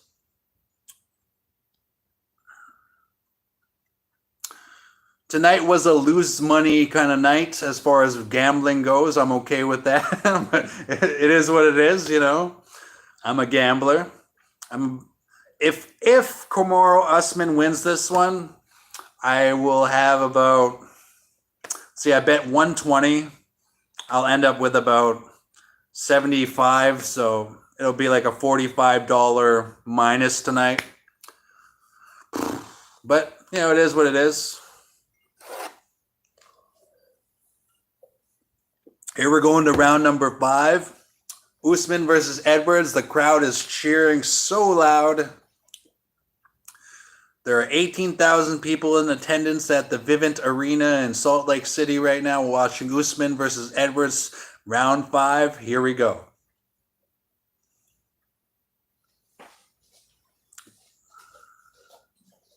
Both fighters in the center of the ring right now, right beside the Monster logo.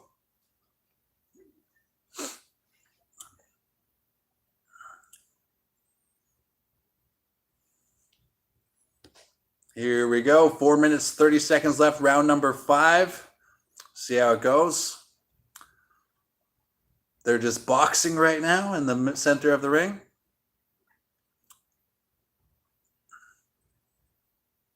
The cardio of both fighters is impressive. So mad respect to both fighters for that. We got 4 minutes, 10 seconds left. Round number 5. Usman versus Edwards.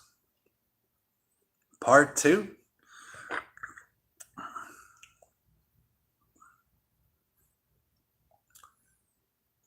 Commentators are saying that Leon Edwards is broken right now, so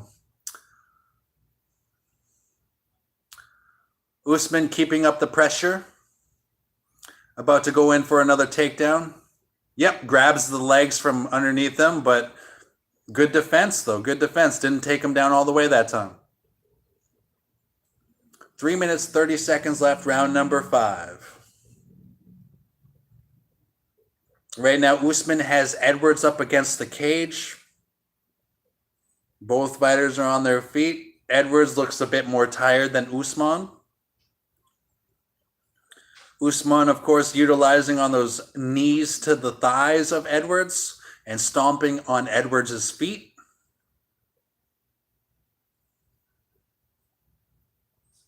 Right now, they're reflecting on Usman's cardio.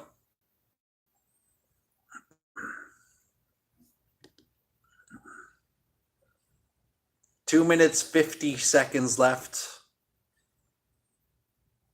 Still, Usman has Edwards up against the cage. Both fighters on their feet. I can see Usman going in for another takedown right away.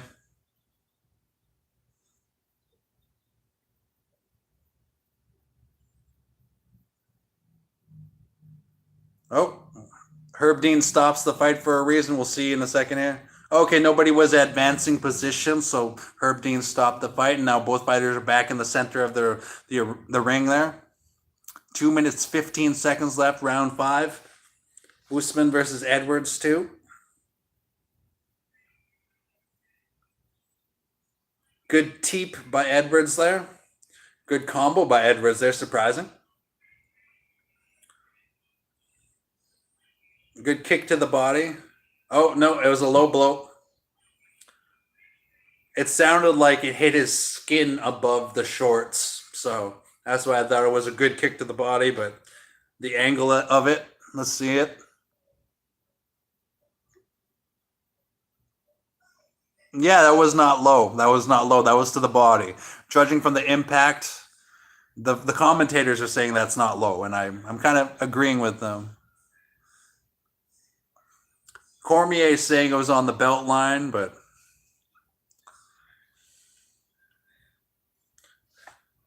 all right, we got a minute 45 seconds left. Round number 5. Usman looks pissed off after that. Here we go.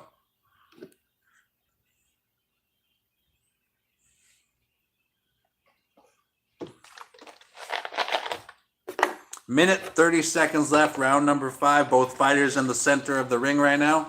Herb Dean doing a great job this time around.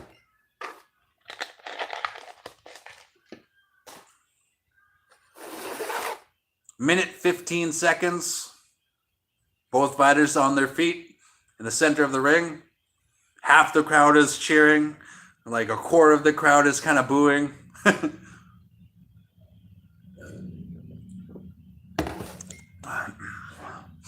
1 minute left. Round 5. Oh my God. Wow. Leon Edwards fucking kicked Kamaru Usman in the fucking chin. Usman is down. He cost me $20, but that kick was worth it, goddammit. Holy shit. Wow. Unfucking believable. Okay, so I have $50 from my $120 that I bet. Oh well, is what it is. That's gambling, baby. That was an awesome fucking kick from Leon Edwards to knock out Kamaru Usman. That was fucking awesome. Respect to Leon Edwards. That was amazing. We're gonna go to a trilogy, ladies and gentlemen. We're definitely going to a trilogy. There's gonna be a Usman versus Edwards 3. Right now, Edwards is on top of the world after knocking out Kamaru Usman. The legend, the living legend, just got knocked the fuck out with a kick to the chin. That was so fucking good. Bam! Wow, right on the jawline, man. Awesome. Unbelievable. Wow. I gambled a lot of money, but I'll do it again next time. Because I earn it. And I'm a degen. But that was a fucking awesome kick by Leon Edwards to the jawline of Kamaru Usman. And Leon Edwards is the new champ. Unbelievable. Unbelievable.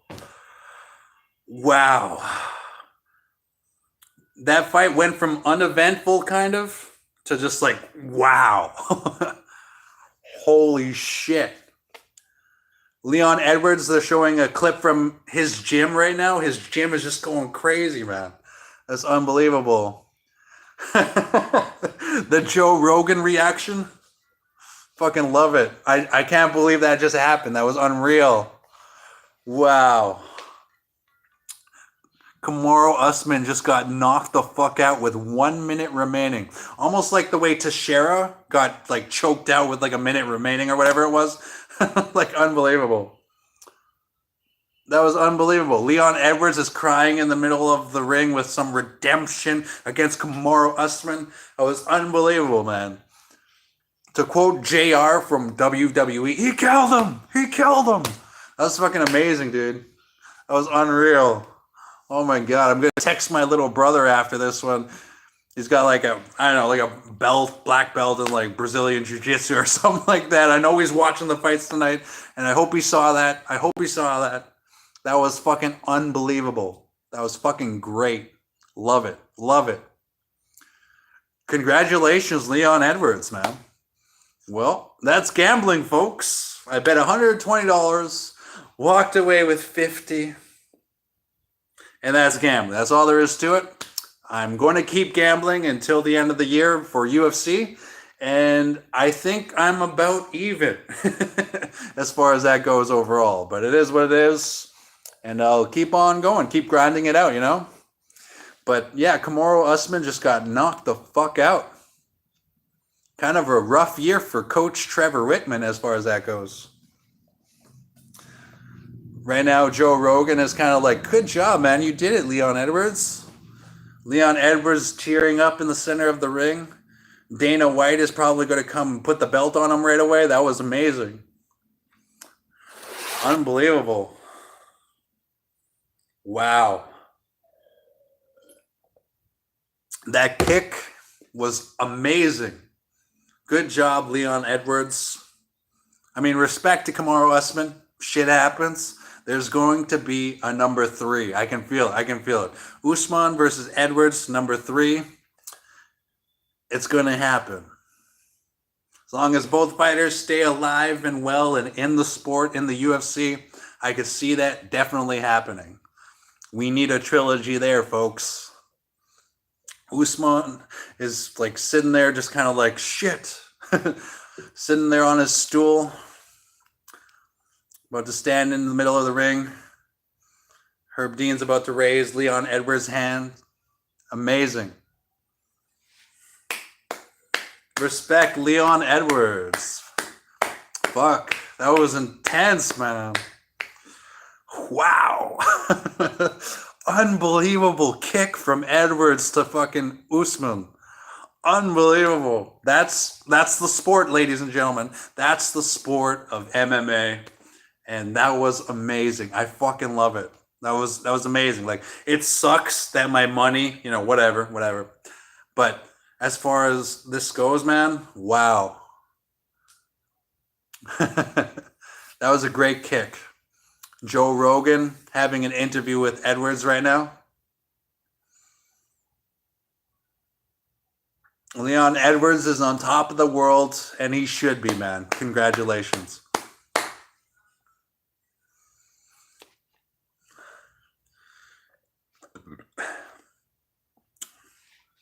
Well, as far as my money goes, it came and it went. And I'll earn it all again. But, oh well. Ouch. But Leon Edwards knocking out Kamaru Usman like that, fucking worth buying the pay-per-view.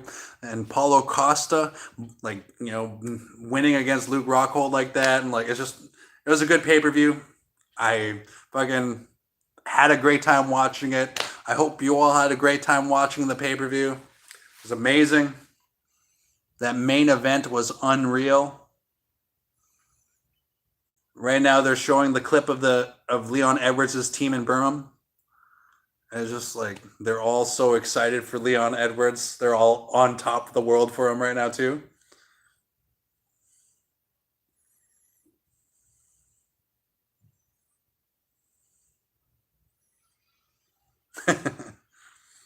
Edwards, man, he's on top of the world right now. Congratulations to Leon Edwards. And,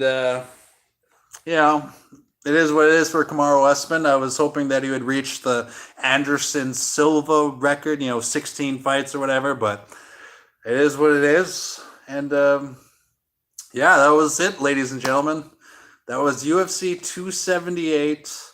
I had a great time watching and gambling on it. They're showing the replay again. Kamaru's eyes just went cross-eyed there as he hit the ground. It was unbelievable. Kamaru like had his eyes closed for a split second as he got kicked there. That was unreal.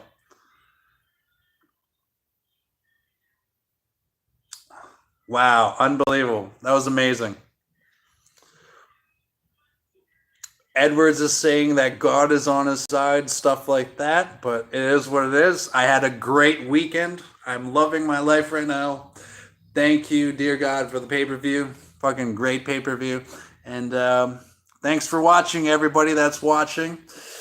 Leon Edwards is the new champion, and it is what it is for Kamaru Usman. I thought he was going to break Anderson Silva's record, but we'll see how everything turns out later. It is what it is, man. Like, thanks to everybody that watches this shit. Thanks. And I had a great fucking night, man. But as far as gambling, sports betting goes, a little bit of a.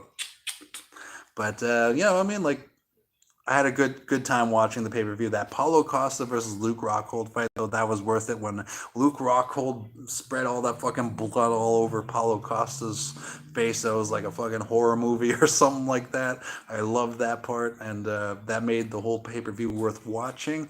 I will see you all for UFC 279, Khamzat Chimaev versus Nate Diaz, and Hopefully Nate Diaz comes out on top, even though I'll probably bet on Khamzat Chimaev as far as that goes. Thank you for tuning in. If you're tuning in for UFC 278, my live reaction to it, that was an unbelievable kick from Leon Edwards to Kamaru Usman, and respect to both fighters, but ultimately, good job, Leon Edwards. Cheers. Respect. Everybody take care. Thank you for watching. You all have a great night.